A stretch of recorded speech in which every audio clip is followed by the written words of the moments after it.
de privado, pero en privado, pero trabaja en un ámbito más de corte social que nos lleva, también nos permite ver la perspectiva psicoanalítica, en concreto la perspectiva relacional, cómo se puede ampliar a otros terrenos y no se limita solo a la consulta individual o la consulta privada del psicoanálisis más clásico.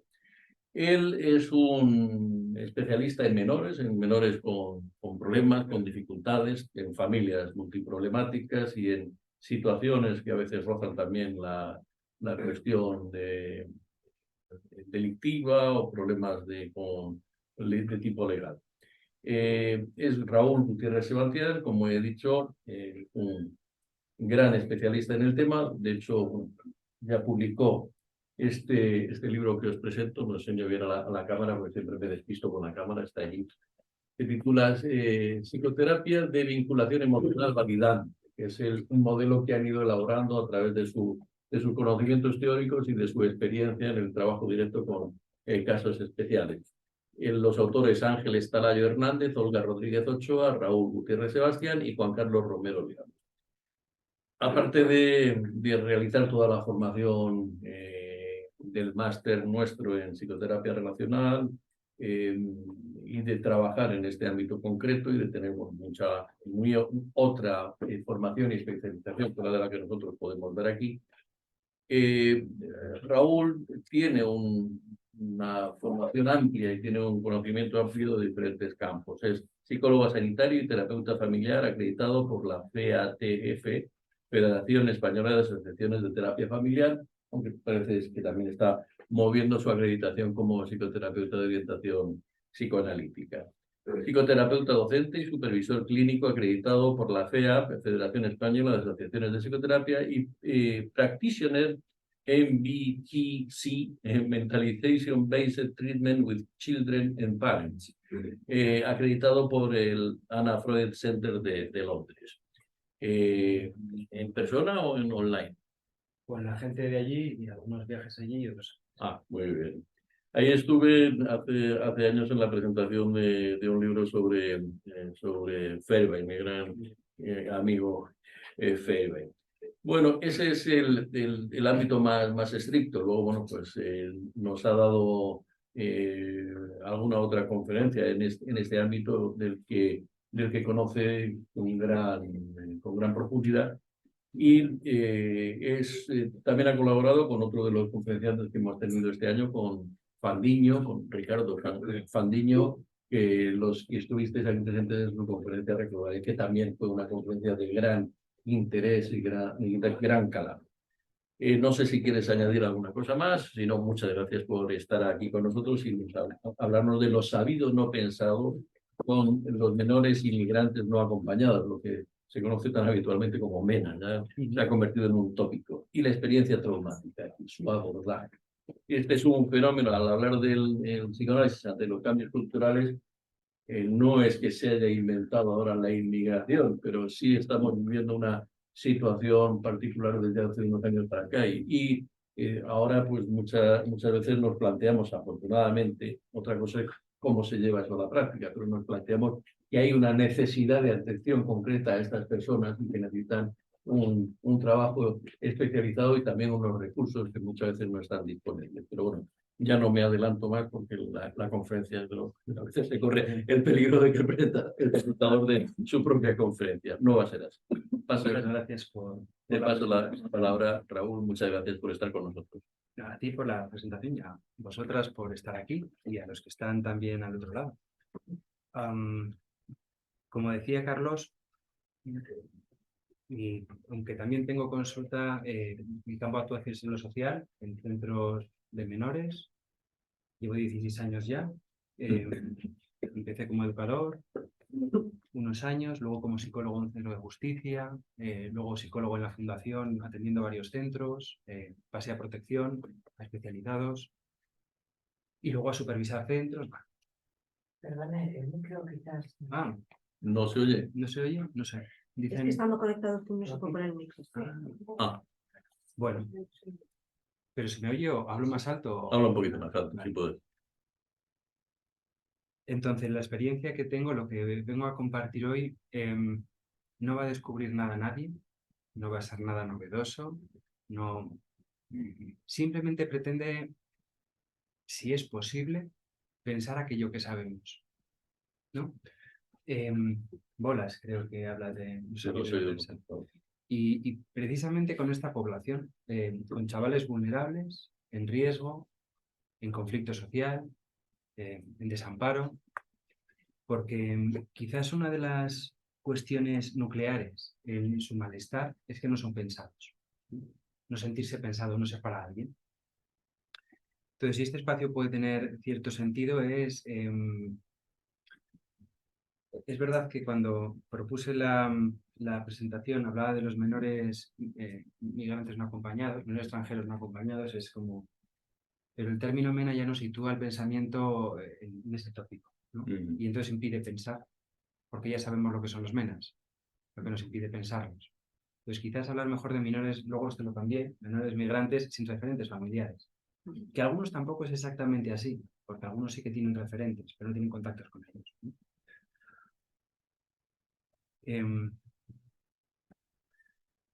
Al otro lado de la orilla. Hace tiempo conocí a una gente de Andalucía que tienen un programa muy interesante transfronterizo. Tienen unos centros ahí en el norte de Marruecos y luego unos recursos en Andalucía. Entonces, hacen un trabajo transfronterizo con chicos de allí y de aquí. Y tuve la oportunidad de conocerles, me presentaron el proyecto. He tenido la ocasión de ir a Marruecos en alguna ocasión, me gusta mucho el país, es un país precioso, de contraste y con una gente muy hospitalaria y amable. Entonces, una de las cuestiones cuando trabajamos con adolescentes migrantes, sobre todo marroquíes y argelinos, es que estos chicos son diferentes, son los mismos, pero se muestran diferente a un lado y al otro de la orilla. ¿Sí? Hay esta imagen, no sé si se ve, es el sueño africano. Son las costas españolas vistas desde las costas marroquíes. 14 o 16 kilómetros creo que nos separan. Ese es su sueño, ese es el deseo. Esas son las vistas de una vida mejor. Entonces, estas niñas y niños y adolescentes migrantes, como decía, son diferentes. Si habéis tenido la ocasión de ir a Marruecos y de conocer a la gente y de poder intercambiar, recuerdo con mi pareja que fuimos a Marrakech y conocimos a un chico en una tienda, pero algo de lo que queríamos justamente no nos lo podía vender y nos dijo, ¿me acompañáis a casa? Y bueno, pues te acompañamos a casa. Y nos empezó a meter por unas callejuelas en las que a los 5 minutos ya empiezas a tener un poco de preocupación porque ya no sabía volver. Pero la atención fue exquisita por parte del chico, ¿no? Porque fue de propio hasta su casa, nos acompañó para nos invitó también a un té y nos hicimos la venta, la compra, que lo que queríamos, acompañó luego hasta la plaza. Son gente muy hospitalaria, ¿no? Pero cuando vienen aquí algo cambia. Y ese cambio es lo que vamos a intentar pensar, ¿no? Para concretar, cuando pensamos en menores migrantes, vamos a concretar en el por qué y en el para qué, que para mí son dos preguntas que son de cierto calado, de interés para entenderlas.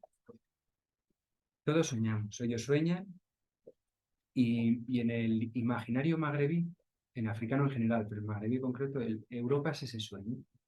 Y España es un espacio de transición, es un espacio transicional. En principio, no es exactamente este su... Para algunos sí, pero suele ser, Madrid como Aragón son sitios de transición, ¿sí?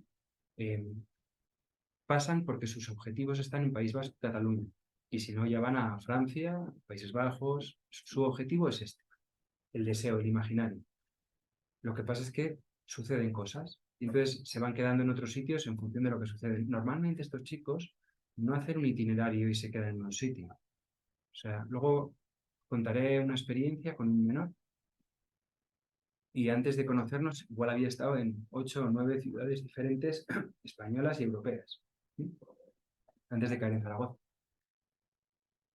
Entonces, ese sueño a veces se convierte en una pesadilla y se quedan atrapados ahí, en algo que es irresoluble, nunca van a alcanzar ese deseo y de hecho se desmontan. Entonces, para entender el proceso migratorio, primero hay que entender que el proceso migratorio no es propio de la persona, está en el imaginario de un colectivo, de una sociedad. En el imaginario social magrebí, el migrar forma parte desde hace varias generaciones. O sea, marroquíes y argelinos ya colaboraron en la Primera Guerra Mundial, ayudaron también a los europeos en la Segunda Guerra Mundial, les ayudaron a reconstruir Europa, de hecho, por eso hay 4 o 5 generaciones ya de argelinos en Francia, porque se quedaron cuando ayudaron a reconstruir todo lo que... Y en España también pasó con la Guerra Civil, también colaboraron, algunos se quedaron, otros... Entonces, se abrieron lazos, se tendieron puentes. Ahí es cuando empezaron a ver qué era Europa. Y de hecho, actualmente, hace 2 años recopilé unos datos. El 7% del Producto Interior Bruto marroquí proviene de los bancos, de las transferencias que hacen los migrantes, dirhams, del euro al dirham, y de hecho dirham es la moneda marroquí, por eso tiene tanto peso en África en general, porque el cambio de divisa son 13.000 millones que tienen los bancos acumulados ahorrados de dinero que proviene de fuera. 13.000 euros en ahorro, porque otros miles de euros, 6.000 euros al año, el 70% está destinado al gasto en Marruecos, el 10% al ahorro, el otro 10% de inversión y el otro 10% a generar trabajo. Entonces, ya no solamente es el imaginario de un menor, ni siquiera de su familia, es toda una sociedad y además son políticas, sociales, o sea, hay una transmisión transgeneracional de que el proyecto migratorio es casi un proyecto de vida.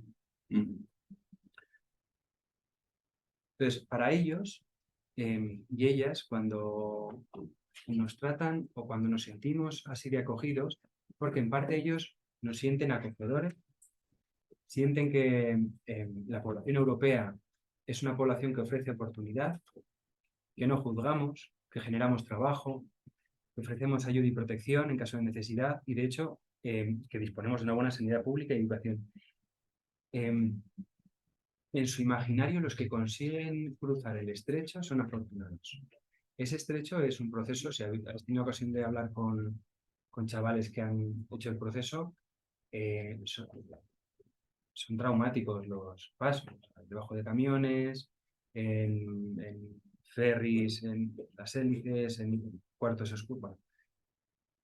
Son complejos. De hecho, luego el relato que hago del chico os contaré un poco cómo fue su proceso, ¿no?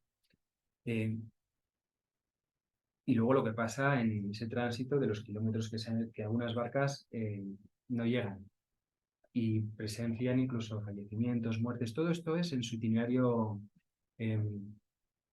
migratorio. Y la importancia que para ellos tienen sus familias. Ellos están aquí solos. Hablo de ellos porque la mayor parte de la población son chicos. Las chicas también migran, pero en un número mucho menor. El proceso es diferente, los itinerarios son diferentes y normalmente ya sí que van a un destino concreto. No como los chicos, que los chicos no tienen muy bien, no hay una referencia a dónde ir. Suelen buscarse, piensan que pueden venir aquí a buscar un trabajo. Entonces las chicas, si vienen es porque ya hay un familiar establecido y vienen a... Eso sí, ese itinerario, aunque está marcado, es mucho más peligroso que para un chico. Porque hay un riesgo de mayor vulnerabilidad, ¿sí?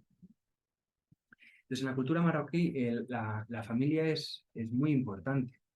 Hay una cuestión que es diferente a la cultura europea, occidental, y es diferente. Hace 60 años no lo era. Pero la parentalización allí sigue estando muy presente. Allí un niño de 10 o 12 años ya está considerado... No hay una transición aquí como la adolescencia, cuando escuchamos a Ricardo, Francesc. Ahí la adolescencia no es que no exista, pero se lleva de forma diferente. A los 10 o 12 años ya estás considerado como una persona adulta, que estás capacitado para ayudar en casa, ¿sí? Ya sea a nivel laboral, por trabajo o por rutinas, y si es del medio rural, con el ganado, con la agricultura. Hace 60 años aquí, pues, mis padres que provienen de contextos rurales ayudaban a mis abuelos en el campo, ¿sí? Esto aún es habitual. Entonces, muchos de estos chicos que vienen ya tienen experiencias previas de trabajo, como aprendices.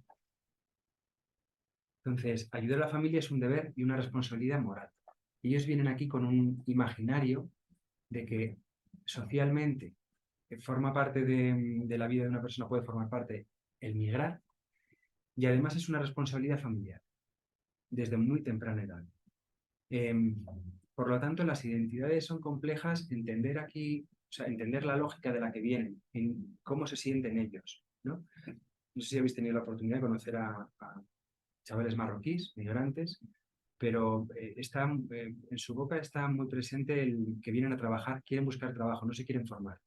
De hecho, allí la formación, pues como aquí hace 60 años, tenías la elemental y luego podías hacer bachillerato 6 años o no, o dedicarte a ayudar en el campo a tus padres y aprender en algún oficio, en algún taller. Pues yo recuerdo en un centro de menores tuvimos una asamblea y había un chico gitano y había unos cuantos marroquíes. Entonces el gitano les decía, es que vosotros venís a quitarnos el trabajo. Y me dio por preguntarle, oye, pero ¿tú has trabajado en tu vida? Y dice, no, hombre, no, tengo 14 años, yo voy a trabajar. Mi padre, pero yo voy a hacer la chatarra con mi padre. Cuando a los 16 me subiré. Bueno. Y entonces le preguntó al chico, ¿y tú has trabajado? Y dice, sí, y a los 10 años ya estaba en un taller de aprendiz con su padre. Quien cobraba era su padre, porque estos otros, ellos trabajan, pero no cobran, son como ayudantes de... Entonces, les ofrecen como el aprender un oficio, ya sea mecánica, electricidad, van como ayudantes. Para el padre es una ayuda, es mano de obra gratis, él aprende y lo que pueda ganar se queda en casa sin hogar. Entonces, hubo un debate muy interesante sobre quién quita el trabajo a quién, si no has trabajado en tu vida y tampoco hay perspectiva, y un chaval que viene con 14 años ya con la mentalidad de que quiere trabajar, porque viene de trabajar. ¿Se entiende? Claro, nosotros aquí, cuando trabajamos con adolescentes, podemos trabajar con chavales de 20 años como si tuvieran 16. Ellos vienen con 14 como si tuvieran 26. ¿Sí? Y en ese desajuste nos cruzamos. Y nos cruzamos porque no pensamos, es difícil pensar de dónde vienen si no conoces un poco. Pues ellos vienen con una expectativa: trabajar, ganar dinero y poder ayudar a sus familias, ¿sí? Poder contribuir a esos 6.000 euros que todos los años, 6.000 millones, perdón, de euros que se envían anualmente a Marruecos. Que su familia pueda ser una de esas familias beneficiadas de esos migrantes que van. Esto con 14 años. Y llegan aquí y les dicen, no, mira, hasta los 16 estás en edad obligatoria de estudiar. Trabajar, olvídate, no vas a trabajar. Y probablemente cuando termines de estudiar tampoco vas a trabajar porque no te vamos a engañar, o sea, no hay trabajo. ¿Sí? Y en este choque aterriza. Vienen con un deseo, vienen con una ilusión, vienen con un proceso migratorio que es altamente complejo y desagradable y sufriente. Y además se dan cuenta de que todo eso que pensaban no es exactamente así. Pero no es que lo piensen, es que lo viven, porque se lo trasladamos en lo cotidiano. Todos los profesionales que trabajan, todas las personas con las que se relacionan. Hoy iba en el autobús, cuando venía aquí en mi casa al AVE a coger el tren en la estación de Licias, había dos chicos magrebíes en el autobús. Es evidente que la gente deja cierto margen de maniobra para, ¿no? O te coges el bolso, o te arrebollas un poquito la chaqueta, y no son tontos.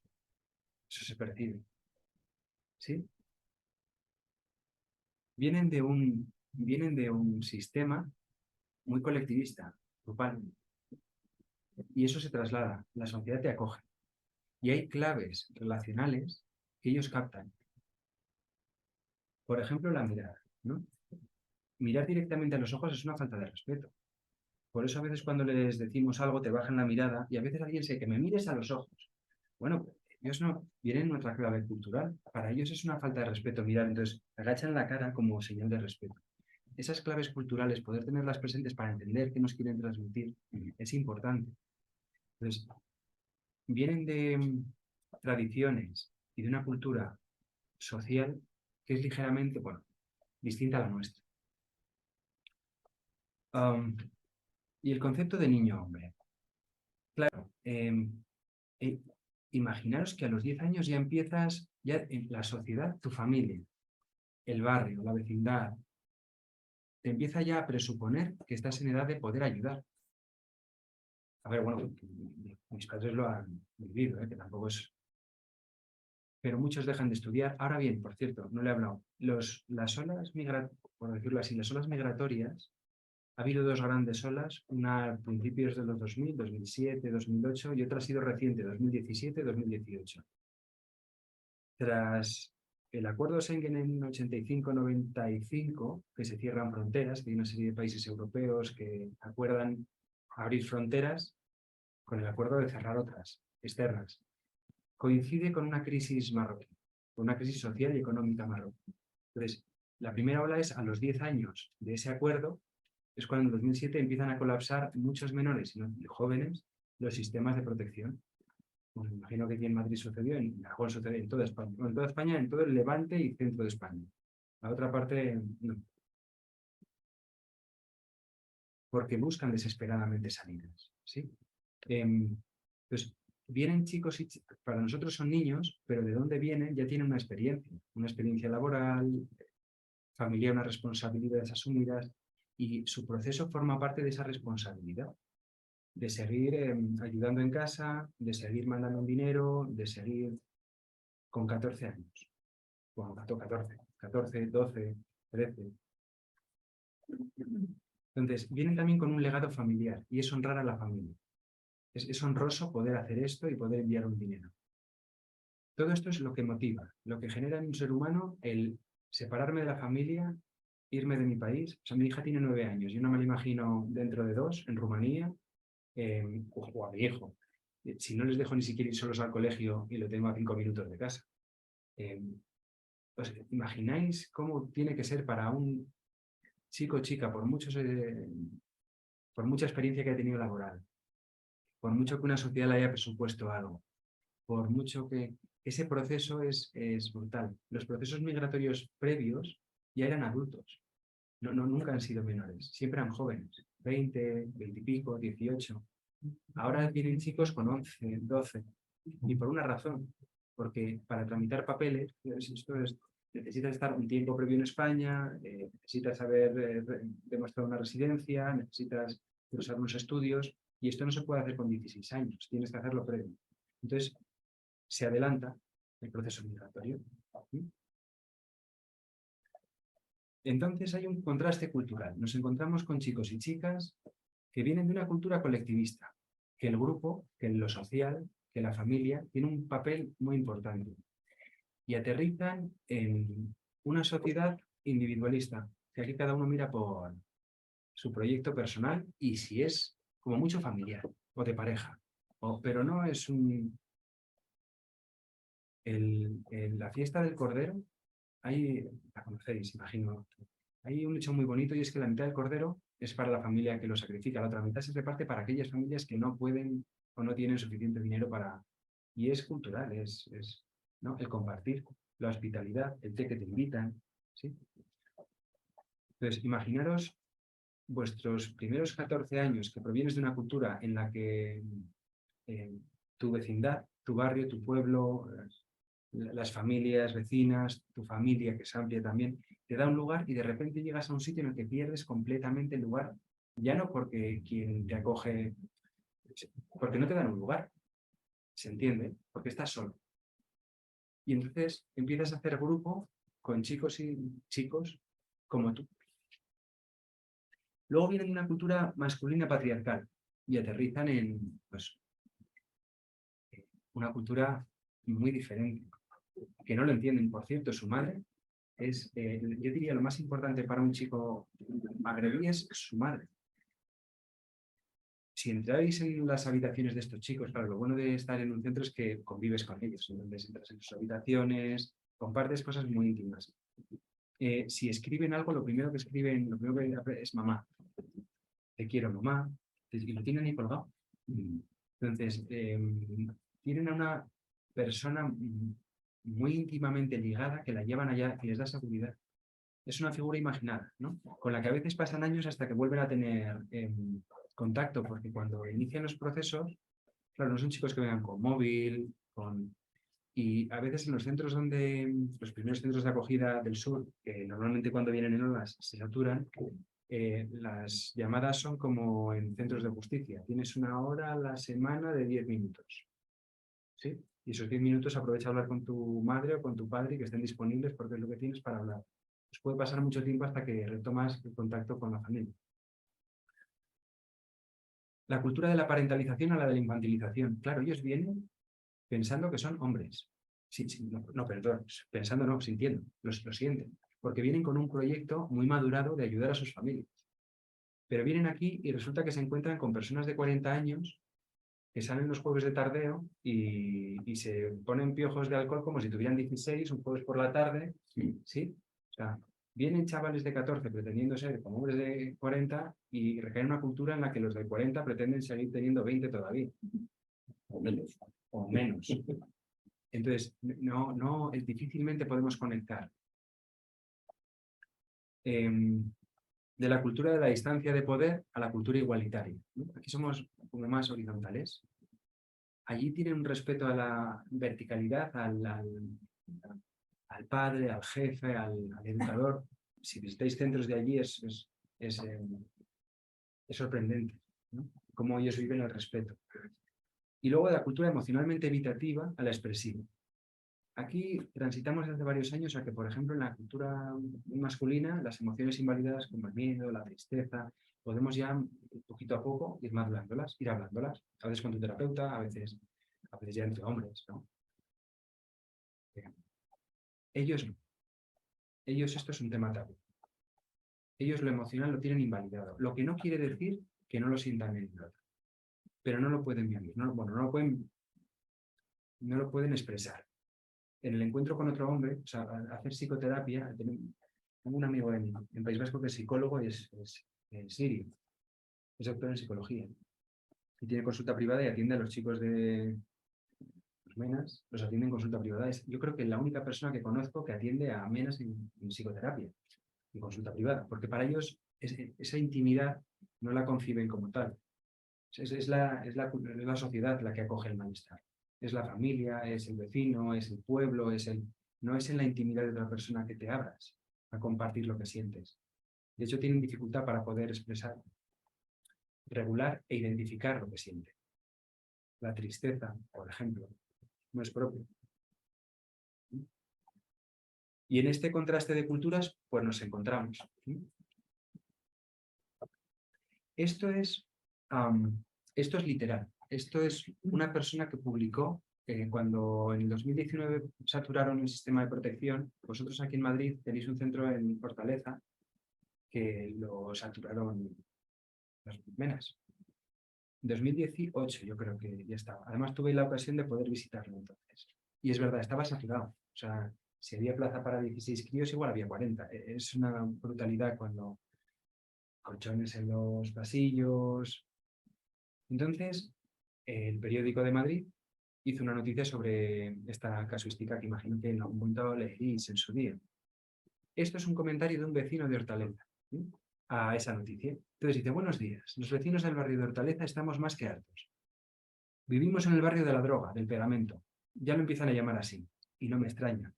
A diario veo a los chicos del centro de menores de la calle Valdetorres del Jarama esnifando pegamento y disolvente, lo que hace que estos chicos se vuelvan agresivos, te roben, y tenemos a nuestros mayores y a nuestros hijos encerrados en casa. No podemos pasear con un mínimo de tranquilidad, te insultan y te dicen que te vayas, ocupan las paradas de autobús como si fuera su chiringuito y no pueden venir a vernos los familiares.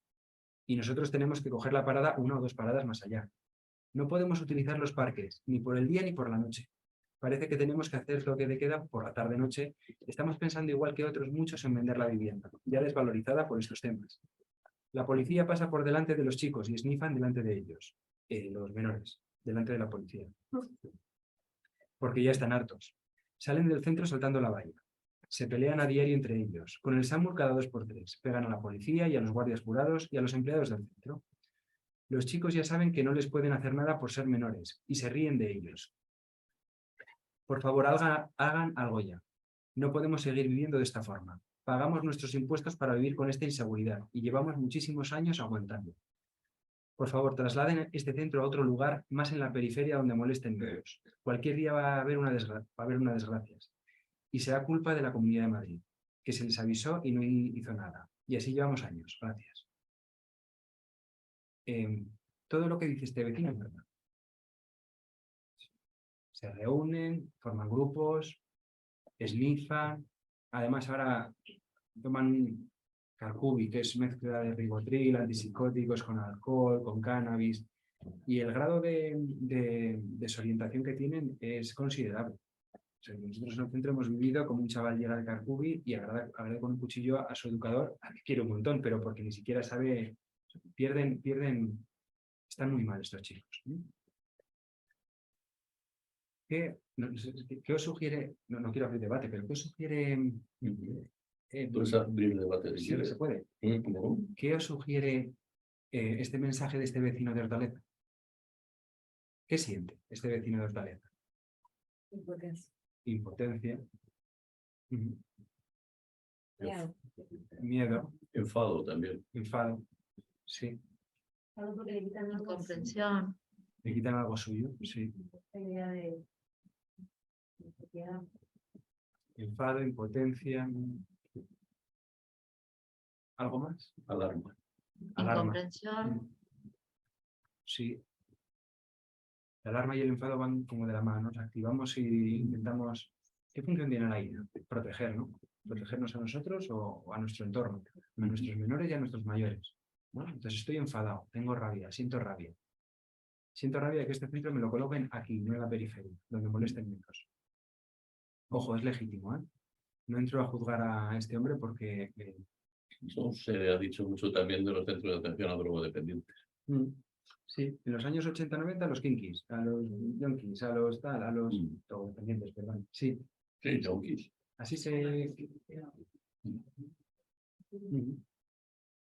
Ya, pero, perdona, no quiero ahora favorecer el debate, pero mientras la prostitución es algo que de alguna manera todo el mundo está de acuerdo en que no tendría que existir, con estos centros y sobre todo con los centros de atención a drogodependientes, bueno, podríamos discutir, pero con los centros de atención a drogodependientes todo el mundo está de acuerdo en que tienen que existir, pero no aquí. Ahí ese es el pequeño matiz. Y con los centros para atención a inmigrantes, pues es algo parecido. Yo creo que es más o menos, con mayor o menor ganas, pero solo los muy radicales dicen que no tendrían que existir. Sí. Agradecemos al vecino que no ha dicho que les devuelvan a sus países. Por lo menos es que lleven este centro a otro sitio, ¿no? Donde moleste menos, pero en la periferia siempre. Sí. Yo en estos 16 años he estado en centros y he estado en pisos. Los centros es complicado buscar un centro para ubicar a los chicos. Los pisos ya ni te cuento. Cuando vas a alquilar un piso y el inquilino dice, ¿para qué? Ya no menos, ¿eh? Cualquier chico de protección. Esto es para protección a la infancia. Protección a la infancia, te cierran puertas, no queremos chavales estos. Pero ni siquiera autóctonos, ¿eh? No queremos chavales que provengan de familias desestructuradas, no queremos aquí. No queremos. Y esto estigmatiza. Y esto ellos lo perciben, lo sienten. Hay muchos de estos chicos, bueno, los magrebís no, porque es evidente que son extranjeros. Pero hay muchos chicos de protección, que superviso algunos centros, que te dicen, no, yo voy a la escuela y le digo que vivo en un centro, en una residencia de estudiantes. No dicen que viven en centros de menores. Es algo que estigmatiza. Y los chicos de aquí aún pueden, algunos, ellos no. Ellos se les ve la lengua. Entonces, es como Moisés, que va andando y las aguas se separan. Pues esto lo viven desde que llegan aquí. Bueno, viven otras cosas previas. Viven otras cosas previas. Porque luego cuando llegan aquí, ya llegan con altos problemas de consumo, de violencia, de agresividad, de robos. Esto es verdad. Si no, este vecino no miente, no se inventa nada. Pero hay que entender, entonces, ahora pensamos a este vecino, ¿no? Inquietud, no, inquietud, impotencia, enfado, miedo, preocupación. ¿Qué creéis que sienten estos chicos? Algo parecido. Sí, sí, algo parecido. Lo que muestran es enfado. Están enfadados con nosotros. Están enfadados porque, como veíamos antes, ellos presuponían que somos una sociedad que les acoge. ¿Sí? Que somos bondadosos, que tenemos trabajo, que les damos un lugar. Yo diría que lo del trabajo es lo de menos, les damos un lugar. Yo creo que lo más difícil de digerir para estos chicos y chicas es que pierden ser para nadie. Que de repente llegan a un sitio y yo prefiero que mis hijos se acaben en Rumanía por lo que sea. Bueno, digo Rumanía, prefiero, no sé, en Alemania. Prefiero que les den un lugar allá donde sea a que no que estén solos. estos chicos están solos, se buscan la vida. Tienen además problemas ya no académicos, unos idiomáticos. Tienen que aprender un idioma, y ojo, aprenden rápido, ¿eh? Aprenden muy rápido, si es que son inteligentes. Es un potencial no bien aprovechado. Pero también porque lo que les tenemos que ofrecer no se corresponde con lo que ellos necesitan o buscan. Ellos buscan trabajo, no estudiar. Para estudiar se habrían quedado en sus países, no se habrían ido de sus casas, no habrían abandonado sus familias, se habrían quedado allí. Ellos vienen a trabajar. Y esto es otra, bueno, es lo obvio, que esto ya sí que se sabe, no hace falta pensarlo, pero los que están aquí jamás cuentan a sus familias que esto no es exactamente como piensan, porque es un fracaso. Entonces, si esos 5 o 6 millones aquí en España creo que son 1.800.000, 2 millones de marroquíes. Si ellos cuentan que esto es así de bien, que aquí hay trabajo, que aquí... ¿Cómo vas a ser tú el único desafortunado que no encuentras? Entonces, yo llegaba a estar en un centro de justicia 8 años con un chaval cumpliendo una medida judicial por algo muy grave y su familia ni siquiera se enteró que estaba en un centro de justicia. No supo que estuvo cumpliendo una medida judicial. No supo que estuvo encerrado. El chaval le llamaba diciendo que vivía en un piso con chavales. Pero pensaba que al final todo eso hace como una especie de idealización también de algo que nunca va a ser ideal. O sea, también qué lugar te puede dar tanta expectativa, ¿no? Como trabajo, no sé, yo también soy inmigrante, es distinto tal vez, pero de Latinoamérica, que acá también hay mucho. Entonces, también creo que el problema tiene que ver con eso, ¿no? Como la tierra prometida o como la fiebre del oro en Estados Unidos. La gente llegaba y se da cuenta que la realidad es otra. Entonces, tal vez un conjunto de cosas que también tienen que ver con poner en un lugar demasiado potente algo que al final nada te puede dar tanto también, ¿no? O sea, independientemente. Claro. ¿Qué instancias, yo me pregunto, qué instancias podrían desmontar poco a poco, a lo largo de bastantes años, ese imaginario que es falso? Mi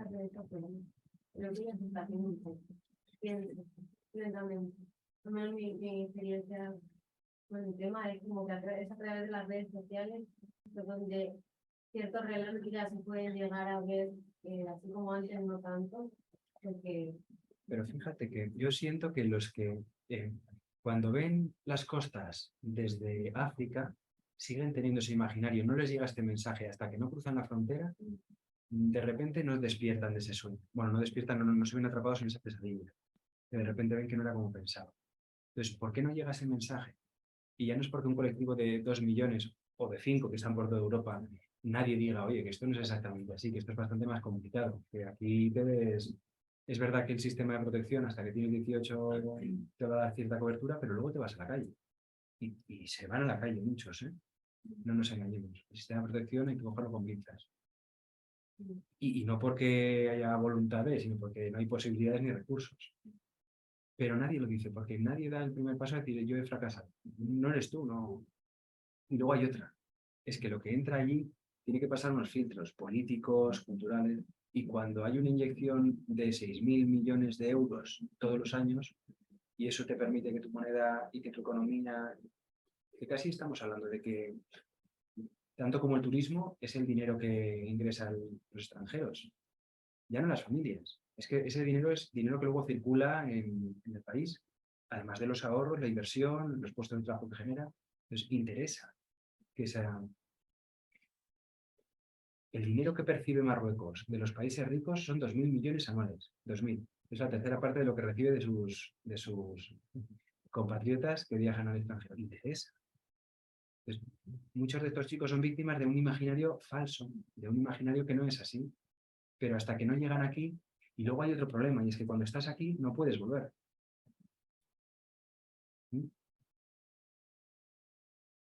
Algunos que sí que vuelven, con los que he tenido la suerte de mantener alguna relación, agradecen cuando se les devuelve. Se les devuelve cuando, por ejemplo, cometen un delito, es grave, terminan la medida judicial y hay riesgo de... Entonces, hay posibilidad de volver a enviarles a sus países. Eso o sí, el menor y la familia están de acuerdo en que vuelva. Pero claro, después de todo lo que ha hecho, el menor no lo verbaliza a la familia, esto es un fracaso.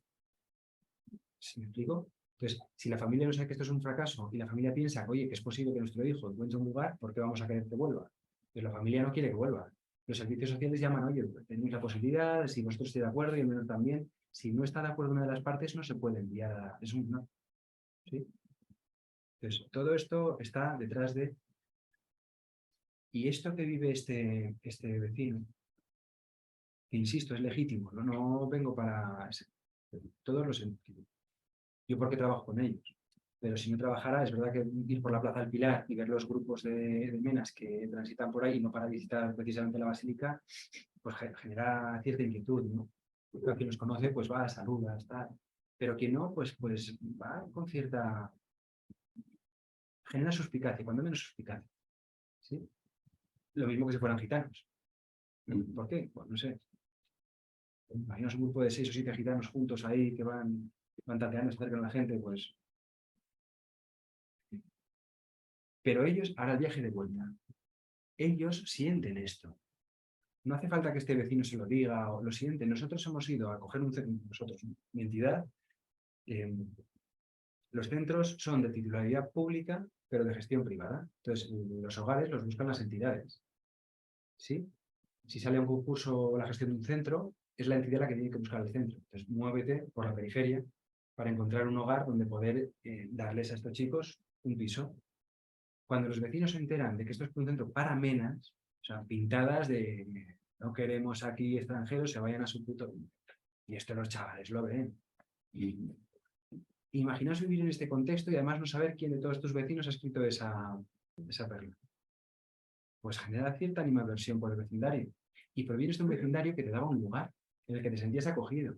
En el que si te pasaba algo y no estaba papá o mamá, no te preocupabas, que el vecino te atendía y te cuidaba y te llevaba. Para lo bueno y para lo malo, pero sí, vienen de una cultura y recalan en otra que pierden ese lugar. Y no hay nada más tormentoso que no ser para alguien, insisto. ¿Dónde radica el trauma? Alguien cuando habla no es de lo que te sucede. Pero no es lo que te sucede, es que cuando vas a alguien que te vaya a prestar socorro, no te lo presta. Y no solamente eso, sino que encima puede que hasta te castigue por pedir socorro. Ayuda, ¿sí? Ellos no pueden, no tienen dónde ir. Pierden esa referencia, no la tienen. Entonces, vemos cómo muestran en ambas partes cierta protección de su espacio. Los vecinos, lógicamente, de su vecindario y los menores de su espacio. Pero detrás de ese enfado, detrás de esa ira, lo que hay es miedo. Hay un miedo profundo. Hay un miedo a la soledad. Hay un miedo al abandono. Bueno, hay una vivencia también por parte de los menores. Hay ansiedad, hay angustia, hay desamparo. Aquí este vecino no deja de trasladar también, de alguna forma, estamos solos, nadie nos ayuda. La Comunidad de Madrid se da la responsabilidad, tiene que sacar fuera, ¿alguien se hace cargo de esto? Encima la autoridad se criminaliza. O sea, que si tienes que hacer cosas con la autoridad, en tanto que se va a defender o se va como... te concedes a la autoridad como esta cosa. El cuidado a lo mejor de repente se encuentra con un sistema judicial que es fácil que rápidamente se pasa. Entonces, claro, también es otra ruptura de expectativas, como ahora de repente un adulto hombre al que a lo mejor le puedo conceder como autoridad está viendo como un criminal y no solo no me va a cuidar, sino que tengo que proteger. Hay claves culturales. Estos chicos hablan alto y la verdad es que si no les entiendes, imponen, ¿no? Porque su tono a veces es como levantan la cabeza y hablan muy alto. Y parece que te están gritando pues como un alemán. Y puede que te estén diciendo, oye, gracias por estar aquí, te echaba de menos. Pero te lo dicen en árabe y alto y tú no sabes lo que te dicen.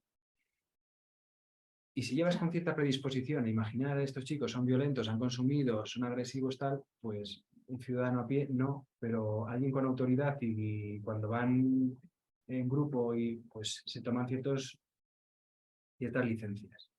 Y he visto pegarle una bofetada a un crío por decirle, no sé qué le diría al crío, pero una bofetada a un crío en mitad de la calle, y policía, para que se callara el crío, pero en mitad de la calle. No veréis que un policía le da una bofetada a un ciudadano de aquí, de Madrid, ni se le ocurre. Pero estos chavales no pasa nada. Ya no en el furgón, ya no en el cuartel, ya no, en mitad de la calle. Y una bofetada para que se calle. Y esos son los que le tienen que proteger. ¿Sí?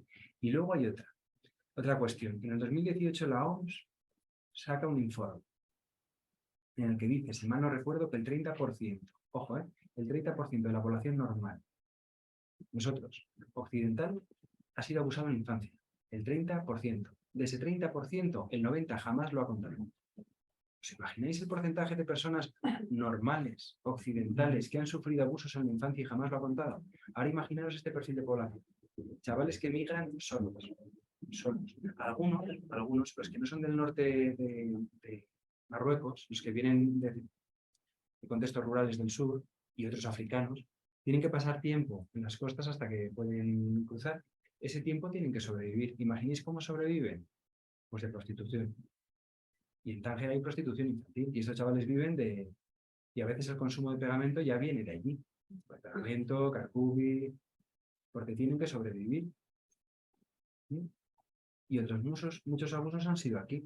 A un chaval magrebí yo no le toco, primero por respeto. Y segundo, porque yo no sé cómo va a entender que alguien le pueda tocar, cómo lo puede vivir. Y hay que ser hipersensible. Esa es la parte que podemos imaginar, podemos saber, pero no se piensa. Jamás se lo narran a nadie, jamás se lo narrarán y viven con esa historia. Y viven de haber vivido 10 años previos en la que lo que transmite la cultura del país de origen es, este es el sueño. Esos 14 o 16 kilómetros que nos separan es el sueño. Y tú con 14 puedes ir. Y además podrás honrar a la familia y ayudar. Y te encuentras con que no. Y que lo que te vas a encontrar es muy difícil de digerir. Y además, y aquí viene el trauma, no se lo puedes narrar a nadie. Esto te lo comes tú solito. Pero estás con tu compañero, que también ha pasado por eso, y tampoco se lo cuentas. Y puedes imaginar lo que ha pasado a tu compañero. ¿Sí? Yo os comparto con vosotros la experiencia de un encuentro entre culturas. Esto es una experiencia... bueno, soy honesto. Iba a presentar esto pero como no puedo ir... Y me parecía, porque es una experiencia que tuve con un chico a quien aprecio mucho, que ahora está en justicia juvenil, ahora está en el centro de justicia, pero es un encuentro que tuve con él, ¿sí? Y me parece como un hecho bonito y que viene a colación con... Él es magrebí, es marroquí. Hay una autorrevelación. Yo soy cristiano, no soy católico, pero sí que soy cristiano, tengo inquietudes teológicas, tengo foros donde compartir, pues a veces con algún imán, con sacerdotes, con rabinos, de poder compartir. Tengo inquietudes, ¿sí? Porque creo que es algo que nos condiciona y podemos negarlo o no, pero esto no viene de hace 20 años. Esto es milenario. Entonces, estamos influenciados, queramos no creer. Entonces, bueno, pues tengo inquietudes. De hecho, en los centros, cuando hay alboroto y hay que intervenir, ellos bromean con que es la Guerra Santa, porque yo soy cristiano. El resto de profesionales no, son ateos, agnósticos, yo soy muy budista. Aunque no voy a misa. Bueno, el hecho es que coincide el ingreso de este chico, coincide con a la semana o 2 semanas con la fiesta del Cordero. ¿Sí? Si no lo sabéis, la fiesta del Cordero, nosotros la podríamos celebrar, nosotros los cristianos la podemos celebrar, porque en verdad hay una discrepancia teológica de a quién se refiere la Biblia, en su caso el Corán, cuando Abraham mata al Cordero. ¿Sí? Abraham, Leo, el patriarca, es el padre de multitudes. Es un ejemplo de fe para el judaísmo, el cristianismo y el islam. Tenía como nombre inicial Abraham. En la Biblia, en el Génesis, al principio, habla de Abraham. Pero Dios le había cambiado el nombre a Abraham, Ibrahim, para los musulmanes y para los judíos, como promesa de que a través de su hijo Isaac, y aquí viene hijo con Sara, hijo legítimo, tendría una larga descendencia, toda la rama cristiana, hasta Jesús. Pero también estaba Ismael, el hijo con Agar, la sirvienta. ¿Habéis leído la Biblia? Pero no con regularidad. Bueno, es Génesis. Abraham no puede tener hijos. Entonces Dios le concede un hijo con Agar, que es la sirvienta, con permiso de Sara. Entonces su primer hijo, el primero que tiene es Ismael. Para los musulmanes ese es el hijo legítimo. Muchos años después, cuando ya Abraham creo que tiene en torno a los 80 y muchos, 90 y pocos, tiene con Sara a Isaac. Esa es la línea cristiana, de donde desciende Jesús. Entonces, hay un pasaje en la Biblia, que en la Biblia figura que es Isaac, por el nombre. Pero también dice el hijo primogénito, el único hijo. Claro, el hijo primogénito es Ismael. Pero como no es legítimo, y aquí viene la controversia. Pues esto, tratarlo con él, que también es musulmán, o sea, él es musulmán, es árabe, pero es musulmán, practica la religión, ¿no? Fue un encuentro curioso por compartir, decir, oye, esta fiesta la puedo celebrar yo también. De hecho, en alguna ocasión he ido, a estos 16 años, a alguna fiesta del Cordero me han invitado. Ellos piensan que es por Ismael, yo sé que es por Isaac, pero me como un cordero. Y además lo comparten, es una fiesta amable, es una fiesta, o sea, es un encuentro, perdón, amable con la cultura musulmana. Pues en este debate se abre un espacio de diálogo entre Ismael, se llama Ismael, y yo. Un encuentro entre culturas, de dos personas que comparten interés y una oportunidad para encontrarse en la diferencia, desde el reconocimiento del otro como un semejante diferenciado, admirado, respetado en la diferente. También para hablar de la celebración del Cordero, aunque propia de la cultura musulmana, guarda raíces con la cultura cristiana. Para nosotros era Isaac el único hijo y el hijo de la promesa, quien iba a ser sacrificado. ¿Sí? ¿Quién es Ismael? El Génesis, esto es una frase literal de la Biblia. Cuando hablan de Ismael, del hijo de Abraham, hablan como que será un hombre fiero e indómito. Su mano se levantará contra todos. Y todos contra él, y habitará delante de todos sus hermanos. Ismael es un chico de 16 años, cuando yo lo conozco, o 17, no queda muy claro. Porque esto es otra. En España, cuando vas cruzando entre comunidades, no hay una transmisión de la información, entonces tienes la huella, siempre te hacen la prueba de ósea, de a ver qué edad tienes, y bueno, siempre rozan a ver un poquito menos, ¿no? A ver cuánto puede agarrar mi minoría de edad. Entonces, oficialmente tiene 16, pero él reconoce que tiene 17. Y lo reconoce por una razón, porque esto es otra. Cuando muchos de los chicos migrantes no son honestos con la edad que tienen. ¿Sí? Esto guarda una relación con ampliar su estado en el sistema.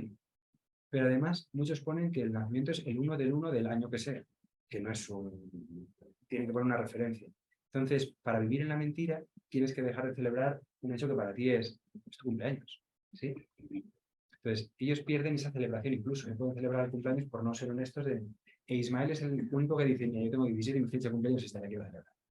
Aunque para la policía tenga 16. Entonces, es un chico de 16 años, aunque quizá 17, hijo único de madre, pero con dos hermanos de padre. Una hermana mayor de 22 años, que reside en Países Bajos, y un hermano pequeño de 9 que sigue en Marruecos. Es proveniente de una familia humilde de Tánger. De su infancia narra recuerdos de una madre afectiva y cuidadora, centrada en la crianza y el hogar. Un padre distante y autoritario, muy centrado en el trabajo y poco implicado en la crianza. Él ya ayudaba tenía 9, ahora lo cuento, perdón. Él tenía 9 cuando hizo el proceso, pero él ya ayudaba a su padre por aquel entonces. Será un hombre fiero e indómito. Cuando tenía 9 años le gustaba jugar con unos amigos de su barrio a montar la barca en la playa. Este juego consistía en escaparse por la noche a la costa y jugar con los adultos a correr y montar en una barca, con los adultos que había ahí. El juego resultaba arriesgado y atrevido, pero extremadamente imprudente. Él todavía no reparaba en la consecuencia de sus actos porque simplemente necesitaba experimentar emociones. Esto lo dice él. Y el juego consistía en evitar que te pillaran porque alguna bofetada te llevabas. Normalmente el juego acababa corriendo y huyendo de algún adulto que te ahuyentaba. Esta barca es la que cruza a adultos migrantes que provienen del sur de África a las costas. Salían de noche y todos corrían para montar la barca e irse. Él no lo sabía. Él pensaba que era un juego. Entonces con los amigos jugaba a correr hasta que alguno le pillaba, le daba bofetadas y lo sacaba. Entonces el juego consistía en o montar la barca o huir de algún adulto que si te vaya te daba bofetadas. ¿Sí? Él no era consciente de esa barca para qué era. Pero un buen día tuvo la suerte o mala suerte de conseguir el objetivo y montó la barca. Este es el comienzo de un viaje de algún modo inesperado. Un chico de 9 años que de repente toma conciencia del no retorno de la barca, de encontrarse solo y sin recursos. ¿Sí? Este es el inicio del... O sea, él ni siquiera tenía programado que esto era algo pensado, era un juego. Pero un día la barca, cuando ya sale, no puede bajar. Él no sabe nadar, él no sabe, él simplemente...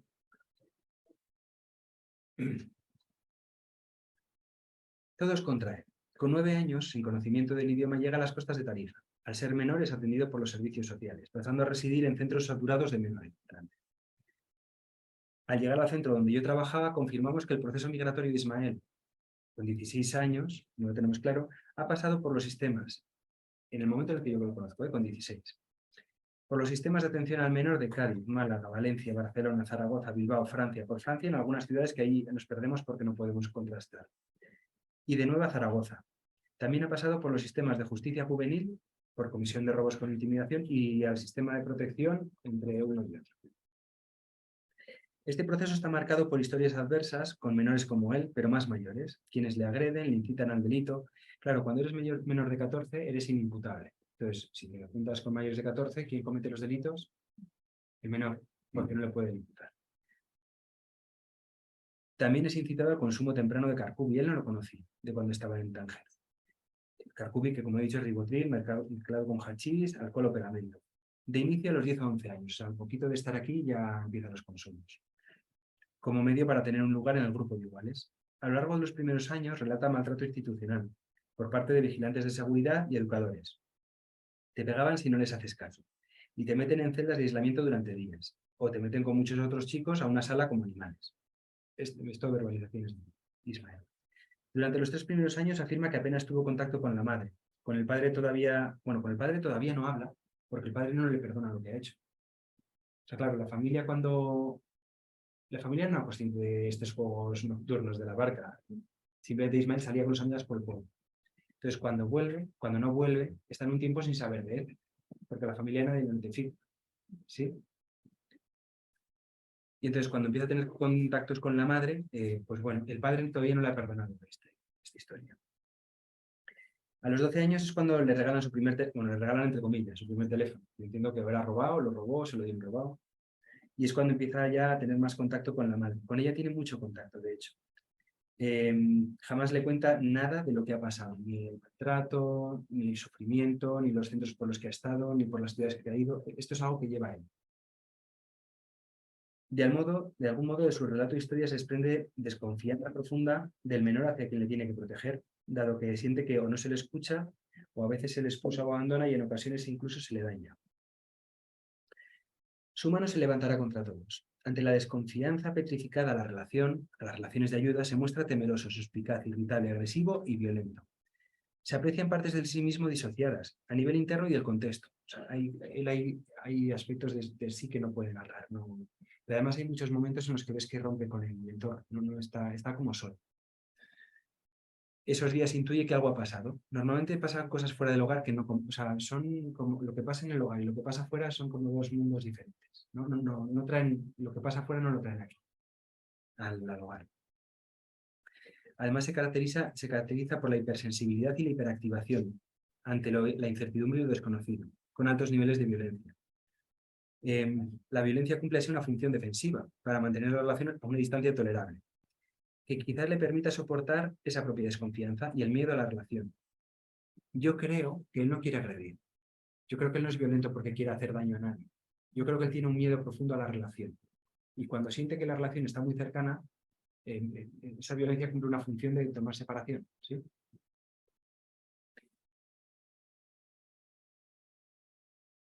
Ante ello, qué necesario resulta definir un encuadre externo, es decir, un encuadre normativo en el hogar que le permita ubicarse, y luego un encuadre interno, ¿qué vale en esta relación? ¿Sí?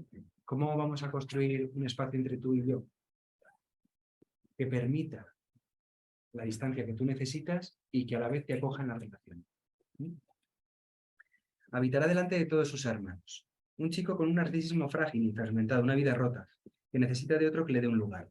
Desorientado en la relación, suspicaz, altamente agresivo y defensivo. Incapaz de poner palabras a lo que sucede. No tanto por desconocimiento del idioma, porque habla bien, sino por imposibilidad de narrar su propia experiencia. Un menor que desde los 9 años ha sufrido el abismo de la soledad y el impacto del rechazo y el maltrato. entre iguales y adultos. O sea, no solamente por parte de adultos, también entre su grupo de iguales. Y en este escenario él ha aprendido a priorizarse. Como él, muchos de estos chicos. Entre los iguales tampoco tiene un lugar. Esto es otra. Tiene dificultades porque hay un código ético. Entre ellos mismos no se roban. No sé. Bueno, hay algunos que sí. Pues él es uno de ellos. Que esto se lo salta a la torera. Genera lo mismo que viven los demás, desconfianza, algo que dificulta seriamente establecer cualquier tipo de relación entre iguales.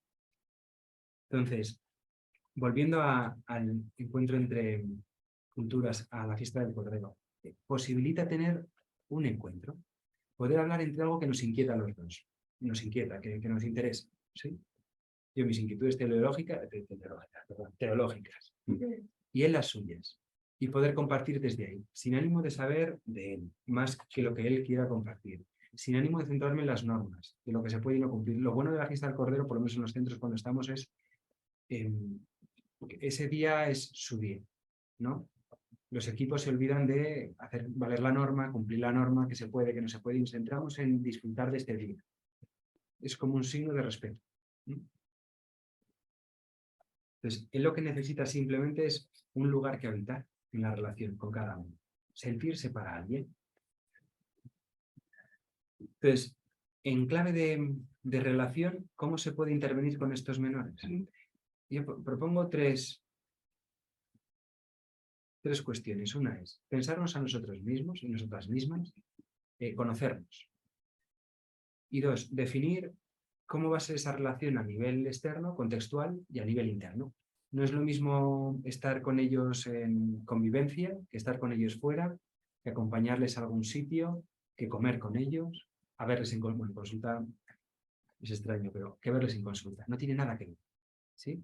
Las reglas que se ponen, bueno, en nuestras consultas nos manejamos con reglas. Aquí no llega cada uno cuando quiere, hace lo que quiere, hay ciertas normas implícitas y explícitas, ¿no?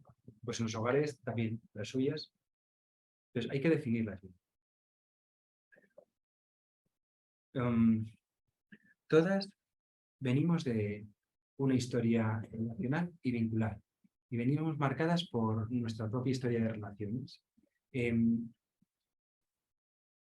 Yo hasta hace un año siempre he dicho, además siempre lo digo, en la cultura occidental, en los varones, hay determinadas emociones que todavía estamos en proceso de poder vivenciar, ¿no? Como es la tristeza, como es el miedo, ¿no? Entonces, cuando sientes esas cosas, a veces no las puedes sentir del todo, pero claro, no se puede no sentir. Entonces, algo tienes que sentir. ¿Qué es lo que sueles sentir? Enfado, ¿no? Rabia. Que de fondo hay otras emociones que están ahí ocultas, tapaditas, que no se pueden vivenciar. Digo que antes lo decía porque desde hace un año sucedió algo que por fin, a través de esta situación, pude vivir algo que yo siempre he dicho, que cuando mi padre, yo de niño, me dijo, el entierro no llora, el entierro de su hermano, que tenía 33 años y murió de cáncer. Y yo lloraba de que ver a mi tío que había muerto, entonces mi padre me dijo, ¿tú ves a tus tíos llorar y a tus primos? Digo, entonces yo desde chiquitito, los entierros, pues me queda raro, porque yo miro a la gente a ver si llora, no llora, a ver si le pasa como a mí, o estarán traumados con esta historia. Pero hace un año pude llorar, pasó con mi padre y tuve la ocasión de poder. Y desde entonces, oye, pues se abre otro espacio.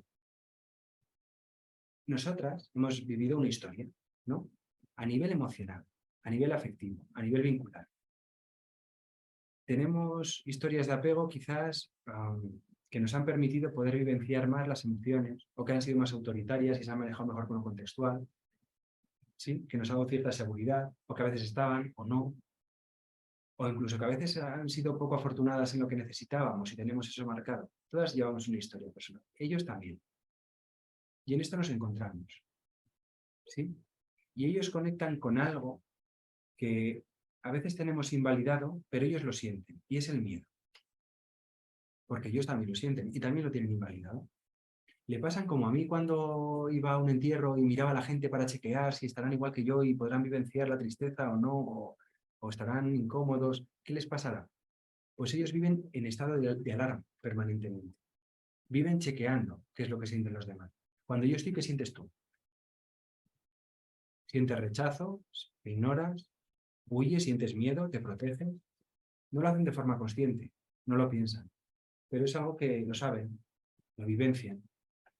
Entonces, es muy interesante poder chequear qué huellas tenemos nosotros relacionales, identificarlas y conocerlas, porque ellas nos van a sentir en la relación con nosotros, ¿sí?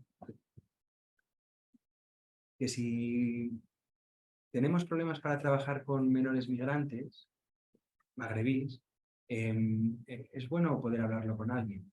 Es bueno con compañeros, en terapia, en donde sea. Porque no hablarlo no significa no trasladarlo en la relación. Y ellos en lo cotidiano están habituados a que esto se dé. Entonces, nosotros desde el modelo del libro que planteaba antes Carlos, planteamos que a nivel de apego nos relacionamos según el apego que hemos vivenciado. Es decir, un estilo educativo democrático que se maneja bien con lo contextual, con la normativa, con el orden, con el control, pero que tiene dificultades en conectar con lo afectivo, con lo emocional, probablemente viene de historias de apego evitativo.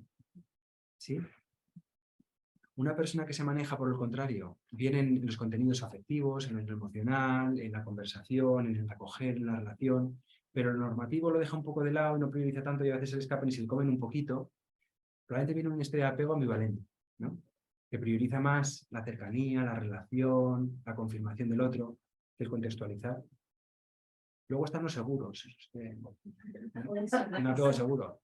Bueno, eso, como no hay ninguno aquí, eso lo dejamos para el final. Pero luego están los seguros, ¿sí? Que tienen un estilo más democrático, se manejan bien, tanto en el control de la situación, en la normativa, como en el acoger a la persona, ¿no? Qué es lo que está vivenciando, cómo se siente. No sé si habéis trabajado en un centro, pero hay como un tópico que es cíclico y que se da en todos los centros a nivel estatal. Y es el vaso de leche o de zumo a las 10 de la noche cuando se cierra la cocina. Todos quieren ahí 5 un vaso de leche. ¿Qué hacemos? Aquí hay lío asegurado a las 10 de la noche cuando tienen que estar en la cama. Y en una hora viene el de noches, algo de pollo. Claro, está el que se maneja bien con no prioriza la norma, pero acoge y se preocupa de qué está pasando. Aquí pasa algo. Pero no pierde el orden de que la cocina no te la voy a abrir. O sea, está cerrada. Pero lo que me preocupa es esto. ¿Qué está pasando? ¿Por qué ahora? Vamos a hablar primero de esto y luego ya veremos la leche. Si sí o si no, o cómo. Luego hay quien dice, sí, no, hombre, vamos a, no, claro, está mal el chico, está mal. Antes de hablar con él siquiera, está mal, vamos a abrir la puerta, vamos a darle el vaso de leche porque está mal el chico. Evita. Luego está quien dice, se pone delante de la puerta y dice, aquí no entra ni Dios. Sí, hay quien también. Pero le están hablando ya de sus propios estilos y vivencias de apego tempranas. ¿Sí? Y esto resuena en la relación con ellos. Por eso hay veces que chicos y chicas conectan mejor con unos perfiles que con otros. Porque les resuenan en ellos. Historias tempranas de apego. Y el apego, igual que la mentalización, no es propia de la cultura occidental. Lo que pasa es que la cultura, pues igual imprime algunas características que son propias de... Pero a ellos les resuena. A veces vinculan mejor con las educadoras, bueno, a veces casi siempre, con las educadoras. ¿Por qué? ¿Os acordáis de lo primero que aprenden a escribir? Mamá, te quiero, mamá. Y si la educadora tiene cierta sensibilidad a conectar más allá de lo normativo con la persona, a darle un lugar, nos proponemos a veces en el sistema de protección, no, tienen que seguir un itinerario formativo, laboral, no sé qué, y, olvídate de eso, por Dios. Necesitan un lugar en el que estar con alguien. Necesitan ser para alguien. Luego ya pensaremos en todo lo demás. Por eso conocernos nosotras mismas, ver nuestros límites, ver nuestras bondades, nuestras competencias. Conocernos nos permite poder mirar al otro. Porque lo van a sentir. ¿Sí? ¿Y cómo nos relacionamos en función de nuestras experiencias relacionales?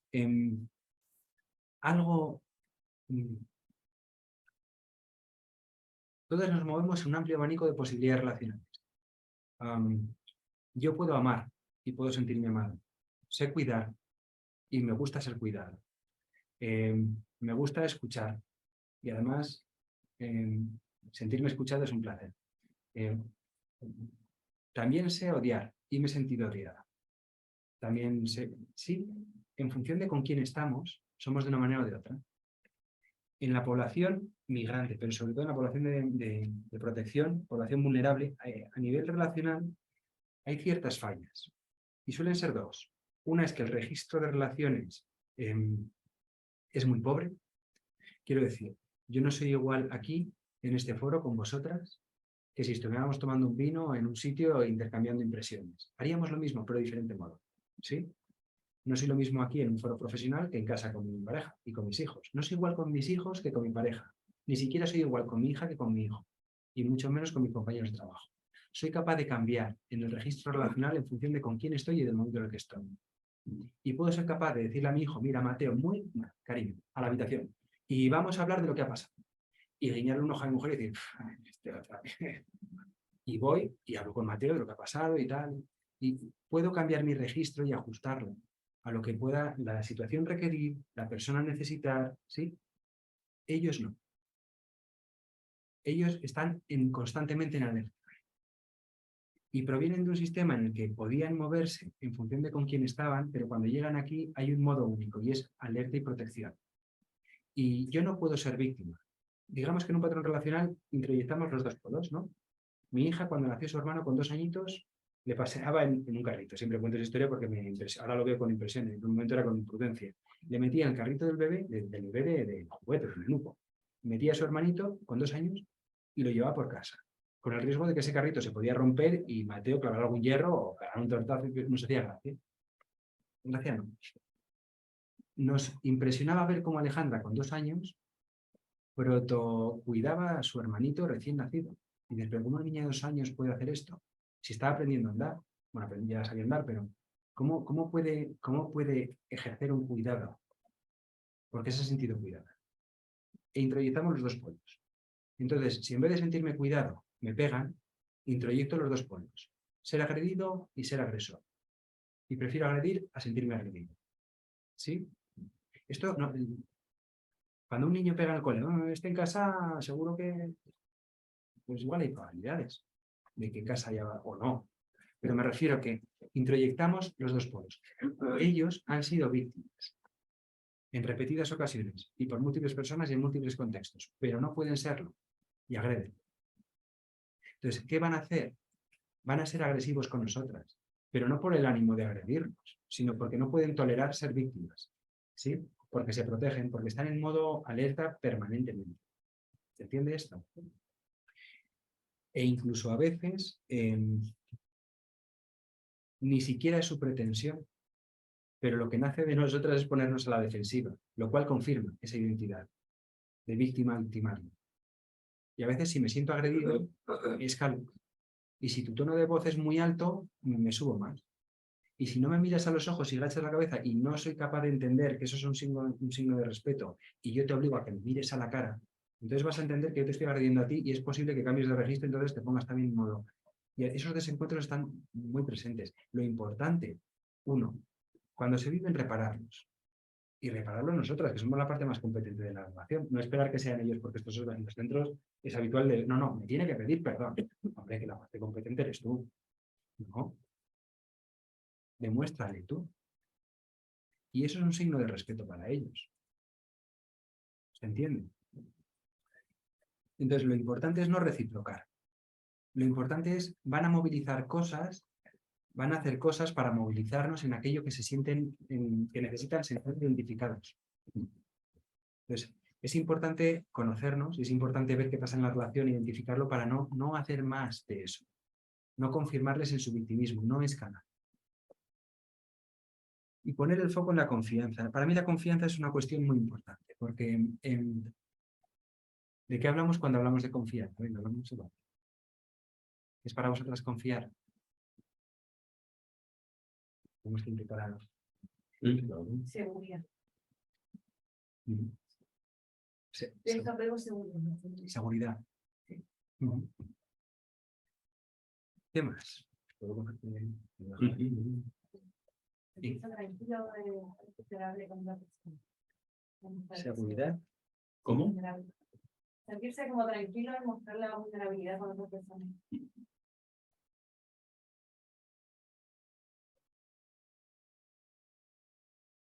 ¿Qué más indicadores podéis pensar en torno a que sentís o que hay confianza en una relación? Perfección. Tiene que ver con seguridad. Sí. Bueno, luego más la protección. Seguridad que no es lo mismo, porque tal vez es el saber que el otro puede hacer una función de cuidado cuando uno lo necesita. Está en la posición de ser protegido. Saber, perdón, has dicho saber que el otro Puede cumplir una función. De cuidado.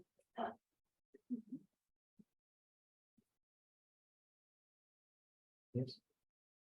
La permanencia del vínculo, por el contrario, que falla, ¿no?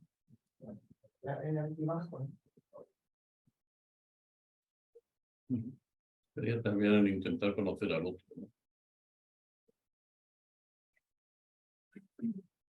Tendría que ver con el miedo. Hay que el miedo no se puede eliminar, pero sí se puede intentar controlar y reducir. Es decir, puedes tener confianza en la medida en que controles tu miedo. Pero yo solo veo unido también al intentar conocer al otro.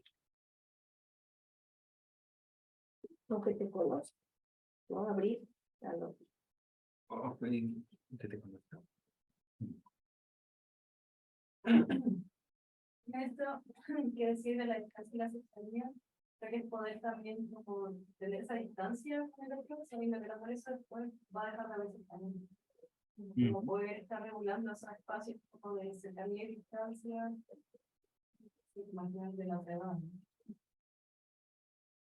Constancia objetiva. Que haya una experiencia de estabilidad, sí, constante.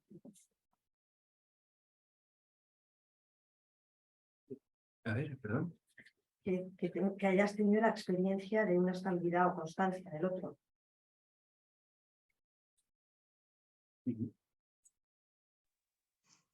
Yo añadiría no ser juzgado por el otro. Intimidad. Tener intimidad, o construir intimidad con la otra persona. Engloba muchas cosas, claro. La intimidad. No ser juzgado. Venga, comparto yo. Para mí la confianza es pensar al otro y sentirse pensado. Saber todo esto, ¿no? Saber que el otro puede cumplir una función de tal, saber pensar al otro, que me puede dar seguridad, intentar conocer al otro, conocerlo, pensarlo y sentirme pensado por el otro. Yo cuando siento confianza en alguien, cuando me siento pensado por esa persona, es entonces cuando puedo compartir intimidad. Es entonces cuando puedo sentir seguridad.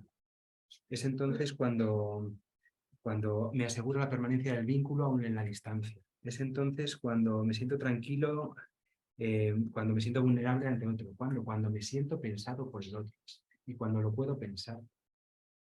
¿Sí? Es entonces cuando se puede dar para mí la confianza. Entiendo que... Y eso solamente se puede dar si he sentido esta experiencia previamente. Si me he sentido pensado por, en este caso, los progenitores o experiencias tempranas. Si no me he sentido pensado por, difícilmente podré sentir confianza en el otro, porque probablemente si me siento pensado me siento amenazado, porque me ves en mis partes más vulnerables. ¿Sí? Me cuesta un poco entenderlo en el sentido de que lo pensé como tener un espacio en la mente del otro. Sentir tú que el otro te tiene en mente. Pero puede que el otro te tenga en mente con fines no buenos. No, hombre. O sea, como que no es solo tenerte en mente, ¿no? O sea, no es solo que el otro te pueda pensar, sino que haya también como algo benigno en ese ejercicio. Hombre, si lo que siento es que estás pensando en cómo fastidiarme y cómo hacerme daño, no confío en ti. No, me refería a todo esto que aúna. ¿Cómo sientes la seguridad y la protección en la relación? Porque el otro te imagina y sabe lo que necesitas para hacerte sentir segura. Tiene que ver con el reconocimiento y la validación. Claro. ¿Cómo yo puedo sentir todo esto? ¿Cómo puedo sentirme tranquilo Como lo has dicho, cuando te sientes vulnerable ante otro. Solamente me puedo sentir tranquilo si siento que tú me conoces. Si siento que puedo mostrar mi vulnerabilidad en la relación, que tú la vas a reconocer, la vas a coger, la vas a... ¿Sí? Que tú me piensas en mis necesidades, pero hombre, pero para sostenerme, para contenerme, para ayudarme, no para hacerme daño. Si no puedo confiar en que me vas a hacer daño. Claro, es que pienso que ahí hay una delgada línea, porque suena muy bien, ¿no? Pero las personas en general no son solo buenas o solo malas, y que entonces en niños que han estado tan expuestos, eso es más bien confuso Claro, que esto claro, ¿no? O sea, es lo que entiendo transmitir. con que- sus mismos padres, el caso de Ismael, yo pensé, qué terrible los padres de él, más que el maldito, qué sé yo, porque también pienso un poco en la cultura, Ujú. y siempre me he preguntado eso, que uno valida muchas cosas porque es la cultura, ¿no? Pero también es cierto que algo está fallando en ese país, que los niños se tienen que ir, que los padres no saben dónde están sus hijos, que el padre lo castiga de esa manera a un niño que está perdido en otro país, ¿no? Que hay algo que parte de base, después viene Madrid, Sí. ¿no? Entonces, y que todo eso se justifica por la cultura. Pero también es cierto, por ejemplo, que el cristianismo en la Edad Media, si uno robaba algo, te cortaban las manos, ¿no? Y eso ha tenido que evolucionar, porque si no, estaríamos... Un cristiano no católico te diría, no, la iglesia católica. La Iglesia Católica, No, el cristianismo no es otra cosa. sí. Pero me refiero a que un poco también hay algo en la religión musulmana que también tiene que ver con eso, o sea, con Sí, la sí. institución, ¿no? Sí. Y que tal vez también hay que poder pensar, a veces que no por todo puede justificarse con que esa es la cultura. Eso yo encuentro muy complejo, porque entiendo que también es la cultura, pero pienso que son padres que abandonan mucho a sus hijos, de cierta forma. Está como esto de cuidarse del vecino, qué sé yo, pero luego el niño queda arboleo a los 9 años, no sabemos dónde está, agarró un barco que no tiene idea de dónde salió, como una cosa muy expuesta, ¿no? Sí. La familia pensó que había muerto hasta que se pusieron en contacto. No, la cuestión cultural para mí cobra importancia en tanto que yo me siento en la necesidad de ir donde están ellos, ir a entenderlos, ¿sí? Pero porque de alguna forma, de forma muy respetuosa, se sientan sentidos, ¿sí? No voy a entenderte a ti.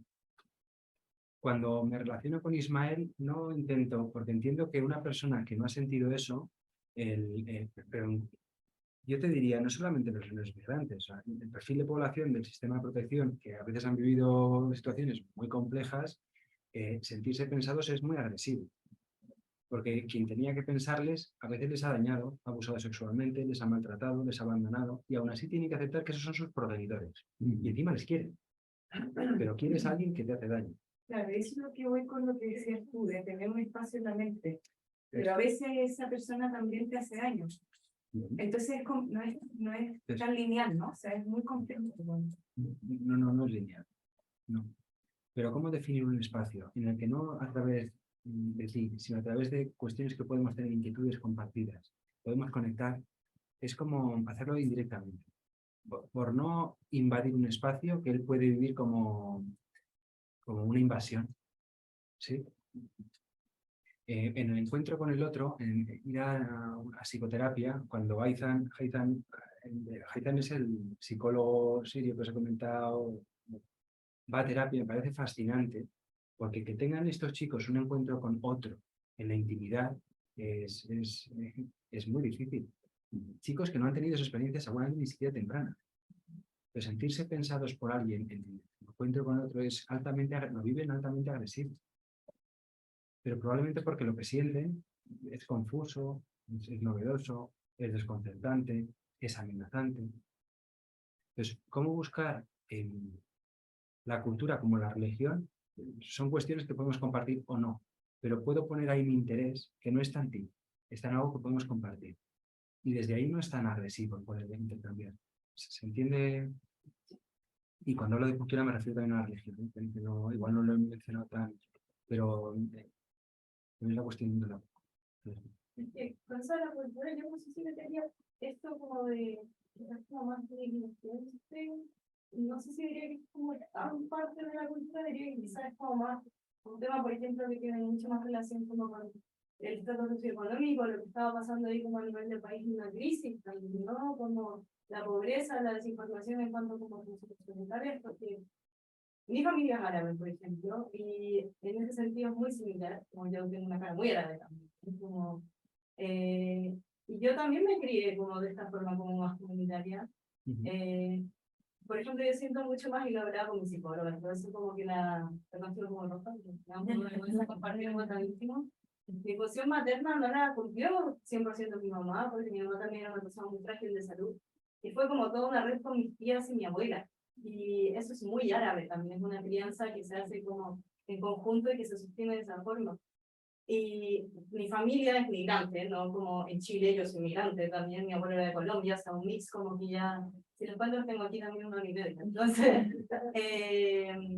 pero lo árabe se conservaba muy fuerte en mi familia, y con la familia que por suerte tuvimos el privilegio también como de que fue una migración buena, ¿no? Que se sustentó bien, que había redes, que se pudo salir adelante. Yo tuve una muy buena educación, mi mamá también la tuvo. Y esas negligencias creo que no tienen tanto que ver necesariamente con la cultura, sino como con el hecho de la desinformación, la falta de recursos, ¿no? Como ando a saber qué pasaba con esos papás que no podían cuidar a la niña, ¿no? Que tenían que trabajar, quizás estaban en otro espacio. Entonces yo no sé si derechamente podría jugarlo como por la cultura, porque también pasa que las culturas que son occidentales son mucho más pobres. Y en eso creo que no podemos como simplificar todo, decir como es la cultura. Yo con, Y, bueno, me toca lo personal, pero para poder la opinión también. con el papá no lo conozco, lo desconozco, ¿eh? Sí que es verdad que él habla de una infancia con un papá autoritario. Y de hecho hay otra mamá porque comparte una hermana mayor de otra madre, y el pequeño es hermano de la misma madre que la mayor. O sea, sí es. Yo creo que, pero esto es una percepción mía, ¿no? Cuando Ismael me habla de que él no ha hablado todavía con su padre, yo creo que su padre, en esto de no poder conectar con tu sufrimiento, yo creo que lo que no perdona no es que se fuera, lo que no perdona es el miedo que ha pasado este hombre o esta familia de sentir durante un tiempo que su hijo había muerto. Su hijo desaparece con 9 años, ellos no saben ni que estaba jugando en la playa, ni que se sube a la barca y de repente desaparece. Que pasan meses hasta que alguien se pone en contacto con ellos, porque es con 9 años no tiene ni idea de español. O sea, no sabe decir cuando llega a las costas, pues la Guardia Civil le recoge, le lleva a un centro, tendrán sus... hay educadores culturales que son traductores también, son personas árabes que manejan el idioma, pero con 9 años yo creo que el chico está... Les pasan meses hasta que se pone en contacto con la familia. Pero esos meses yo entiendo que su familia de repente tu hijo desaparece y nadie sabe nada, nadie te cuenta nada. Porque además en la forma de irse es una barca es ilegal. Nadie cuenta quién hay ahí. Desaparece. No, desconozco en este momento porque ahora Ismael está en el centro de justicia, pero a día de cuando él no habla todavía, en todos estos años no habla con el padre. Y yo creo que este papá, lo que hay detrás es un sufrimiento enorme, que no puede digerir y que no... ¿sí? Pero Y no hay algo raro en el que cuando esto que decías de que por común acuerdo podía haber vuelto. Entonces, ¿por qué no se genera ese acuerdo? No. Eso del acuerdo eso es en términos generales. Sí. El sistema de protección no puede devolver, no con él. Pero ¿por qué no se aplicó con él? Si él llegó por accidente, digamos, ¿por qué no se aplicó con él? ¿La madre no quería que viviera o qué pasó? Eso no lo sé. Puede ser que no quisiera la madre. Claro, No lo me sé. interesa también Que no saber. quisiera, no, que no quisiera lo dudo, porque yo creo que él espera que algún día le deporte. Pues igual no querría la madre. O igual, no Pero sé, no lo sé, nunca lo he preguntado. Eso no es claro, ¿eh? no podría ser que no se hubiera hecho la llamada. Sí, el sistema de Sí. protección se puso en contacto con la madre. A los meses o a los años, pasa 3 años, no, pasan 3 años hasta que habla con la madre. Con 12 años, no, con 12 años tiene móvil. Joder, le quiero hacer atrás a repetir. Con 12 años tiene móvil, pero antes sí que habla con la madre desde algún centro y los sistemas de protección hablan con la familia. Pero no vuelve, es verdad. Es curioso eso que no vuelve. Por eso es- particulares.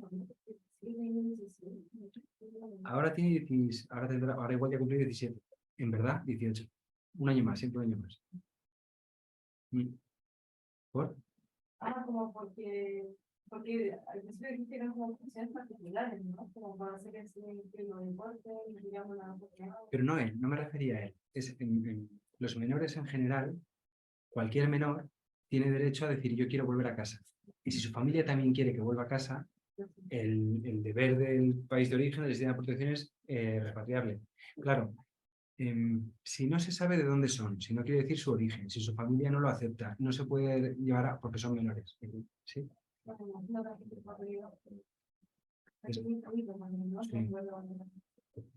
Sí. No, no, fácil no es. Pero es verdad, fíjate, no había pensado, pero es verdad que Ismael, cuando se pone en contacto con la familia podría haber dicho, pues que vuelva, pero no vuelve Ismael. Nunca le pregunté tampoco, no caí en la cuenta. Pero si el padre no habla igual, mi padre que tiene la voz. Podemos fantasear con 1000 motivos, no lo sabemos. Pero es verdad que Ismael es un caso diferente, porque así como otros chicos, sí que es un proceso elegido, planificado, por lo menos mentalmente imaginado, ¿no? Ismael no sabía siquiera esa barca, la función de esa barca. Se pensaba que era correr de la playa una barca y si te pillaban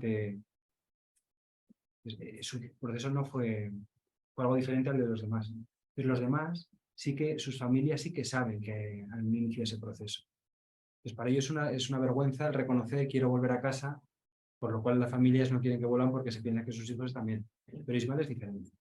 Es posible que la madre, los padres, podrían entrar ambos.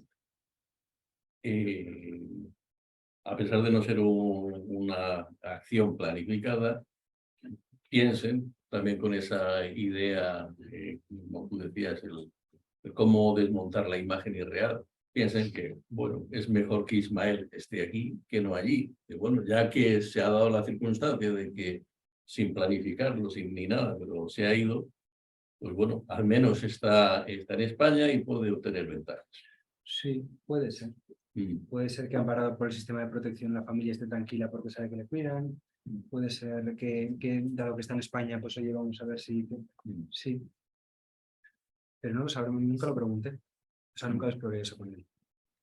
Una cosa que quería comentar un poco como contraste, porque me ha venido a la mente la cuestión esta de las claves culturales. Desde luego las claves culturales son fundamentales, pero vamos, también puedo decir la contraria. Cuando la gente se quiere entender, se entiende, pero a pesar de las diferencias culturales. Pero el ejemplo que pones es lo de bajar la cabeza, no, mírame a los ojos.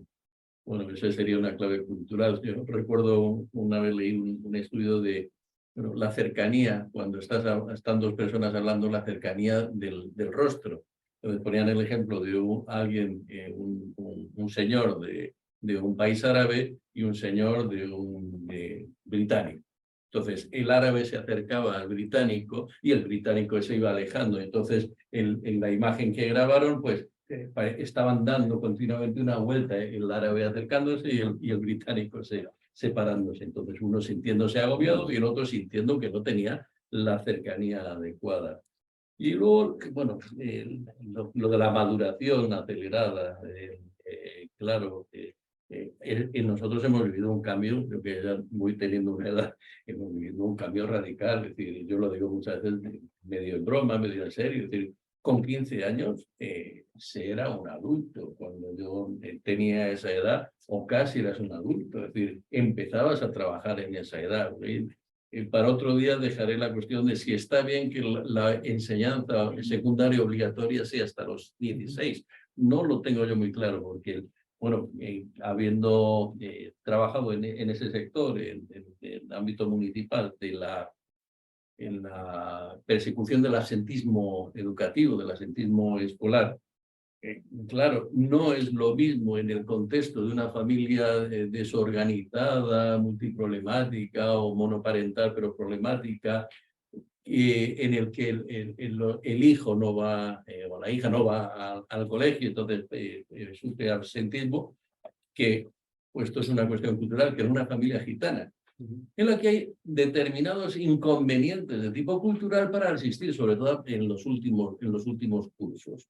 Entonces, ahí dices, bueno, ¿cuál es el proyecto de vida? Es decir, en esta familia desestructurada a lo mejor es muy importante conseguir que siga yendo el niño o la niña que sigan yendo al instituto. Mientras que en otro contexto familiar, bueno, pues no, mire, si yo de mayor voy a trabajar en el mercadillo como trabaja mi padre, ¿para qué tengo que ir al instituto? Por eso no tengo muy claro de que sea obligatorio, pero ese es otro cantar. Y luego me viene a la mente la cuestión del significado de las redes sociales. Cuando yo me topé con ese concepto, pues a lo mejor cuando yo tenía 20 años, en la formación universitaria, por redes sociales se entendía eso. La red social era la familia, la red social era el vecindario que funcionaba como apoyo familiar, como apoyo del adolescente, del niño, del adolescente. Es decir, al niño lo cuidaba toda la comunidad. No sé de quién es esa imagen, pero que es muy bonita. Es decir, el niño es hijo de toda la comunidad. En cambio, ahora, de manera suave, pero firme, por red social se entiende una cosa que encuentras en el cacharrito este. Claro, de pronto tienes 2000 amigos. Sí, diles que estás en una situación de apuro, alguno llegará a lo mejor, pero no es lo mismo, no es esa red social. Y curiosamente, ya enganchando un poco con la semana que viene, con las jornadas en Sigüenza, Lola López Mundeja va a hablar desde otro lado. Es decir, tú has hablado del problema producido por la carencia económica. Ella va a hablar justo de lo contrario, del problema producido por esta concepción de las redes sociales y por lo que se llama los nativos digitales. Es decir, esa inversión social, cultural que se está viviendo y que también se ve como múltiple, como creadora de múltiples problemas. Es decir, el aislamiento, la pérdida de atención continuada, la pérdida de interés, la pérdida de empatía, es decir, todas estas cosas que el próximo día discutiremos en Sigüenza, precisamente el sábado.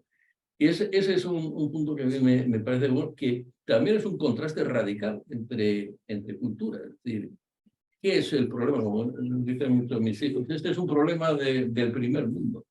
Y de pronto te encuentras con problemas y ¿cómo hago? ¿Y cómo resuelvo? Y dices, bueno, pongámoslo un poco en contraste. Es decir, estos pobres chavales y no tan chavales que han sufrido el trauma del paso del estrecho, ya el mero hecho de cambiar de países es bastante traumático, pero es que encima muchas veces han sufrido abusos, han sufrido malos tratos. Es decir, esta es una cuestión que debería ayudar, muchas veces no ayuda, pero que debería ayudar a ser capaz de ponerse en el lugar del otro. En el lugar del otro, que sería lo de como decías, la confianza. La confianza nace también de la comprensión. Cuidado, sabemos que la empatía es una base para eso, pero que depende cómo se use. A veces la empatía también se usa para ver por dónde va el otro para hacerle daño. Es muy difícil ser cuidadoso del otro sin tener empatía, pero también puede ocurrir que la empatía sirva para lo no bueno, para lo no constructivo. Y con esto no voy a hacer el resumen que hago otras veces, hoy me quedo ahí. Yo siento que estos chavales, todo lo que sea mantenerlos conectados a algo, sentirse parte de la relación en clave de... Porque además es curioso, ellos tienen móvil, pero no hacen el mismo uso que otros chicos y chicas de su edad. O sea, casi exclusivamente es para mantener contacto con su familia, con su madre en este caso Ismael, pero con sus familias. Y entre ellos tienen Instagram, como todo adolescente, se permite ser adolescente, pero ellos no le hacen el mismo uso que un adolescente aquí. Porque siento que aquí el concepto de adolescencia no es igual que lo que ellos entienden. Ellos ya son adultos. Entonces, tienen redes sociales, se manejan entre ellos redes sociales, quizás con ánimo de conocer pues, parejas o que de otro modo no van a conocer, ¿no? Pues hacen un uso de las redes sociales quizás más para eso que hablar entre ellos, porque ellos prefieren quedar, ellos prefieren estar, ellos prefieren juntarse, ellos prefieren compartir. Ellos vienen de esa experiencia, ¿no? Sin embargo, el móvil lo tienen redes sociales, pero para mantener contacto con su familia. No, pues yo creo que sobre todo a estos chicos, por ejemplo, una normativa de los centros es fuera móvil, ¿no? Castigo móvil, pero si es mantenerlo aislado, si es precisamente Lo que no conviene. Eso también se hace con los adolescentes españoles. ¿Eh? Sí, Que se también. les castiga quitándoles el móvil y es una forma, es un castigo de aislamiento, ¿no? No hay una función educativa, no hay que aprendan de la experiencia, hay que sufrir. No, que sufra. Que sufran. Sí, sí. Bueno, ¿Tenemos alguna pregunta por internet? sí.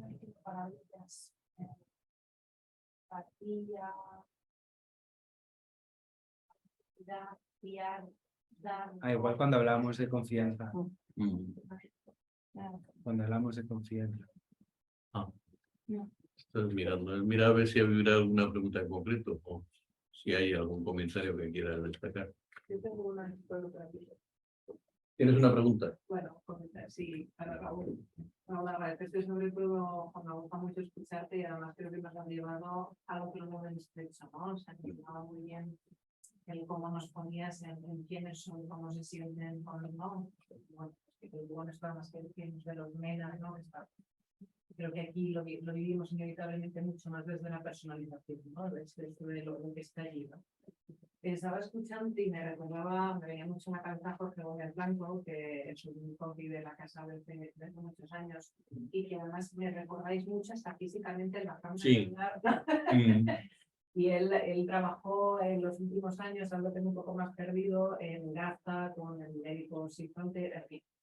Y entonces yo recuerdo que cuando lo tuvimos aquí hace, no sé, antes de la pandemia, hace ya unos años, ¿no? Y parte de lo que a mí me interesaba mucho, hablábamos mucho con él, era cómo hacía para sobrevivir. Y creo que, bueno, estando aquí en España, que ya de por sí, ¿no? Da como algo más de seguridad, de protección, pero claro, pensaba mucho escuchándote cómo hacéis, ¿no? Estando inmersos en un contexto, ¿no? Al final, cuando estamos en las consultas privadas, pues tenemos ese encuadre, son 50 minutos, el otro viene y se va, ¿no? Pero ahí estáis ahí metidos, ¿no? Tú te vas por muchos centros, pensaba en todo el manejo del trauma, ¿no? Y pensaba en eso también que decías, ¿no? De que tú tienes niños pequeños, ¿no? Inevitablemente te escuchaba pensando en cómo hacéis para cuidaros, ¿no? Y pensando también que cuando estamos en un centro de formación, no sé, es una pregunta que siempre tengo en la cabeza, ¿no? Y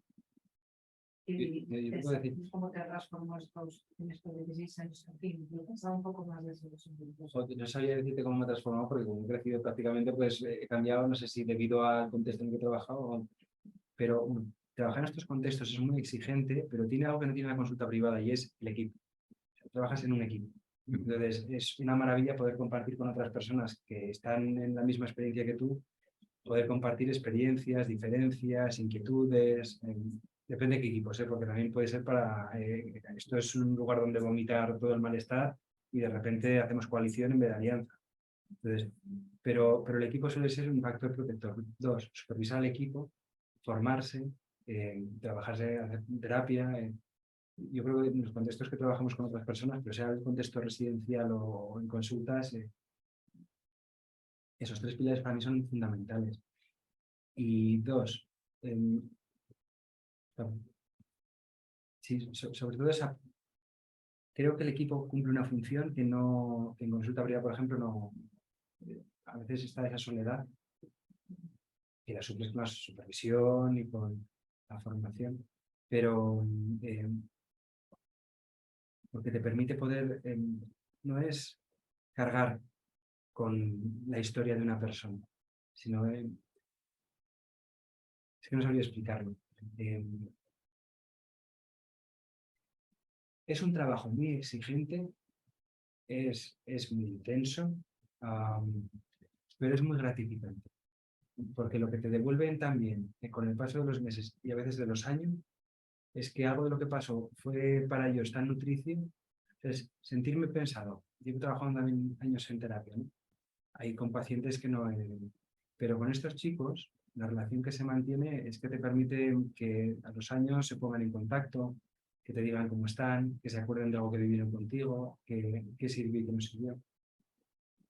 Entonces, volviendo a tu pregunta, para no quedarte atrapado en eso, necesitas, por un lado, trabajar en equipo y 2, que cuando pasan los años o los meses y ves que algo de lo que pasa en esa relación, esa misma persona te devuelve todo el sentido que ha tenido, cobra otro sentido la experiencia que has tenido.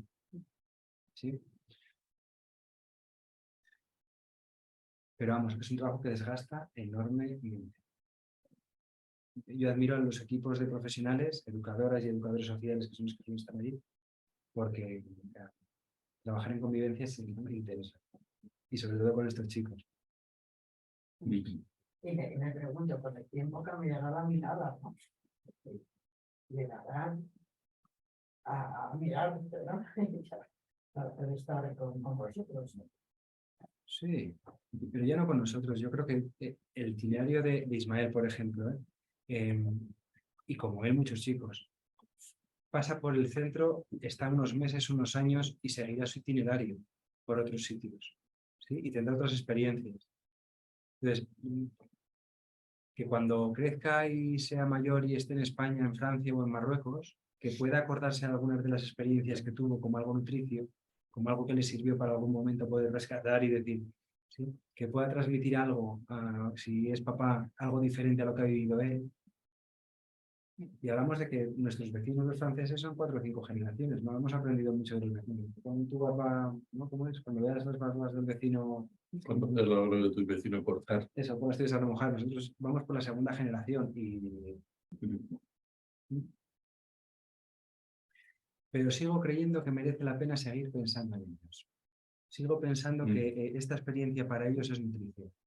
Que pese a la intensidad de los hogares, de su estancia en España, donde sea, tener la experiencia de estar en un lugar con otro que tiene la necesidad de cuidarte, que no esté ahí por dinero, porque un educador cobra, una educadora cobra, es lamentable las condiciones de las educadoras y educadores sociales en España. O sea, un sueldo que un menor de aquí, de España, cuando cumple 18, si se pone a trabajar de camarero, cobra más que un educador social. Entonces, eso es vocación. Y eso los equipos también lo trasladan. Estoy aquí no por dinero precisamente, no porque estoy aquí por vocación. Porque me interesas, porque la relación, apuesto por esta relación, porque creo en ti. Y eso es necesario en estos contextos, ¿no? Sentirse pensado. Yo lo resumiría todo en, y estos chicos más, porque desde que están aquí no es que no sean pensados, es que son como olvidados. Son como, fíjate, en la India están los intocables, ¿no? Incluso ellos son una casta reconocida que se sienten como tal y forman parte de una comunidad. ¿Ellos qué comunidad son? Y son como algo parecido, ¿eh? Son los intocables aquí. Entonces yo sí que pienso que algo cambiará. Quiero pensar, porque yo los equipos con los que he ido trabajando y viviendo son equipos profesionales que están interesados pese al sufrimiento, a la carga emocional, al hacerse cargo de lo traumático. Son equipos interesados en saber, en formarse, en ser supervisados, en tener otra mirada que les invite a pensar, en cuestionarse a sí mismos y a sí mismas como profesionales.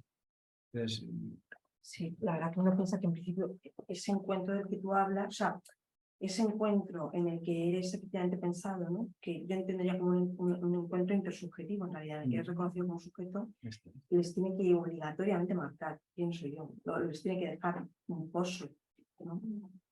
Sí, psicológicamente. En algún momento, ¿sabes? Recibes una llamada, un buen día. Años después, esto pasa, quiero decir, con los chavales y chicas que están aquí, pues se ponen en contacto o por redes o a través de la fundación te llaman, preguntan por ti, la fundación te da el contacto para que le llames. Y han pasado años. Y entonces dices, oye, pues algo de lo que pasó quedó en esa cabecita. También me tiene en mente. Y eso solamente pasa si se ha sentido en mente en otra persona. Claro, sí. ¿Se entiende? Lo que pasa es que en esta profesión pasan años hasta que... Sí, pero pasa. Yo recuerdo, esto es al margen, creo que lo conté en otra ocasión. Mi primer tutorado, él tenía 15 años, yo tenía 25, cuando entré a trabajar en el reformatorio, en el Centro de Justicia. Y yo, desafortunadamente, le dije, mira, se llamaba Kiko, Francisco Kiko. Mira, yo, desafortunadamente tenía 25 años de edad. Mira, yo tengo 2 manos. Esto es como una tabla de madera y este es algodón. De ti depende que te acaricie o que te meta zapatilla. No es así, jamás le pegaba a nadie ni jamás le pegaría. Pero una forma simbólica de, tío, depende de ti, como yo esté contigo. vamos a intentarlo, ¿no? Fue un comentario, yo creo que ahora, 16 años después, pienso que desafortunado. Que no... Porque además lo que pretendía decirle era que mi intención era cuidarle, era arroparle, pero que me llevaba a un límite que no me dejaba opciones. No supe hacerlo de otra manera. El caso es que años después, hace ya unos pocos años, casualmente Kiko tiene 2 hijos de la edad de los míos. Y me lo encontré en protección a la infancia. Cuando fui a reunirme con unos técnicos, estaba el chaval con sus hijos que se lo estaban retirando. Y entonces me dijo, Raúl, ¿cuánto me acuerdo de esa frase que me dijiste, lo de tal? Y yo pensando, Madre de Dios, ¿qué entendería este buen hombre por eso? ¿Qué entendería? Pero se le quedó grabado. La historia es que se le quedó grabado, ¿no? Se le queda grabada algo viene de alguien, y para que se te quede, tiene que ser esa persona significativa. ¿Sí? Conaghy lo dice bueno, a mí me pasó de crío y también lo cuento siempre, pero es que me marcó. Mi profesora, cuando me echaron del colegio a los 15 años, me dejó una notita en la que decía, Raúl, es una pena que no continúes aquí en el colegio, era concertado, recordar si cristiano, no católico. Y me echaron por no ser católico. Y me dejó una notita y me dijo, mira Raúl, es una pena que no continúes con nosotras porque tienes capacidad, puedes estudiar lo que quieras, solo tienes que aprender a tomar buenas decisiones. A los 4 años volví al cole, después de un periplo por mi vida, pensarme en mí mismo, a ver qué quería hacer, volví al cole, ¿no? Y me acogieron. Y le dije, Pilar, que se llama Pilar, que entonces era la directora.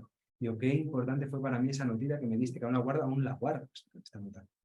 Digo, qué importante porque ahora 4 años después quiero volver a estudiar bachillerato y quiero centrarme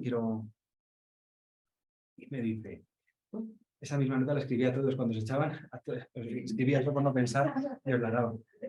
Para muchos sería una nota absurda, para muchos sería una tontería que Pilar les daba y la teoría. Para mí era Pilar, y me echaban del cole, pero era ya Pilar. Y lo que venía de Pilar era importante. Y para mí fue significativo.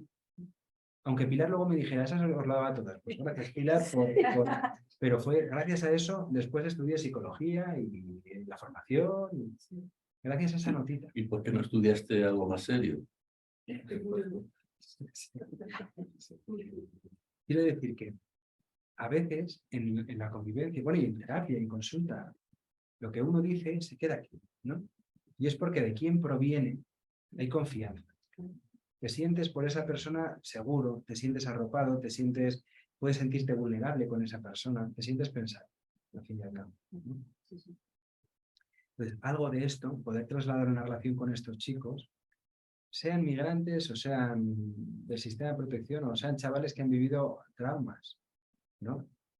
Que la raíz del trauma no es otra que no sentirte pensado en aquello que te abruma, no sentir que hay un otro que está ahí, ¿no? Y que te da un lugar. Citaste a Balin, sí, la clave del trauma es el no reconocer el sufrimiento del otro. Y la parte comprendente no lo reconoce, no te da un lugar y a veces te hace daño. Por eso para mí con este perfil de población yo diría, resumiendo todo, es esto. Si algo a los equipos de intentar, vamos a pensar sobre algo, da igual, ¿cuál es una situación? Vamos a dedicar 1 hora a pensar esta situación. Solamente lo que le devuelvas al menor, de que has dedicado 1 hora a pensarle, ya eso es un diamante en bruto. Pues la última pregunta. Quería darte las gracias porque me pareció muy interesante. Es un tema del que además yo no sé mucho, entonces me interesa mucho desde ese vértice también, como conocer realidades que a veces también.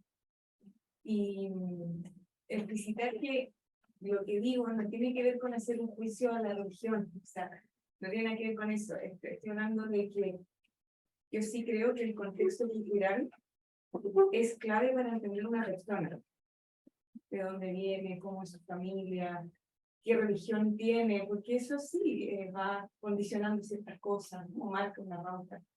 Entonces pienso que, de hecho creo que la presentación que tú haces tiene mucho que ver con darnos un contexto cultural para poder entender la situación de estos niños, y si no, no podríamos entender pues, cómo.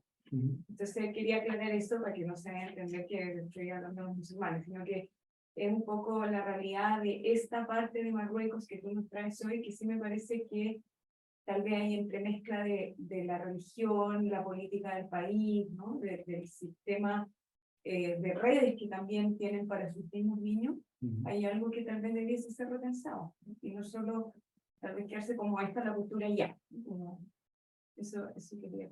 Gracias por la aclaración, sí. Bien, pues Raúl, muchas gracias por A vosotras. esta estupenda charla y esperemos que tener ocasión de repetirla. Sí, sí, muchas gracias a vosotras.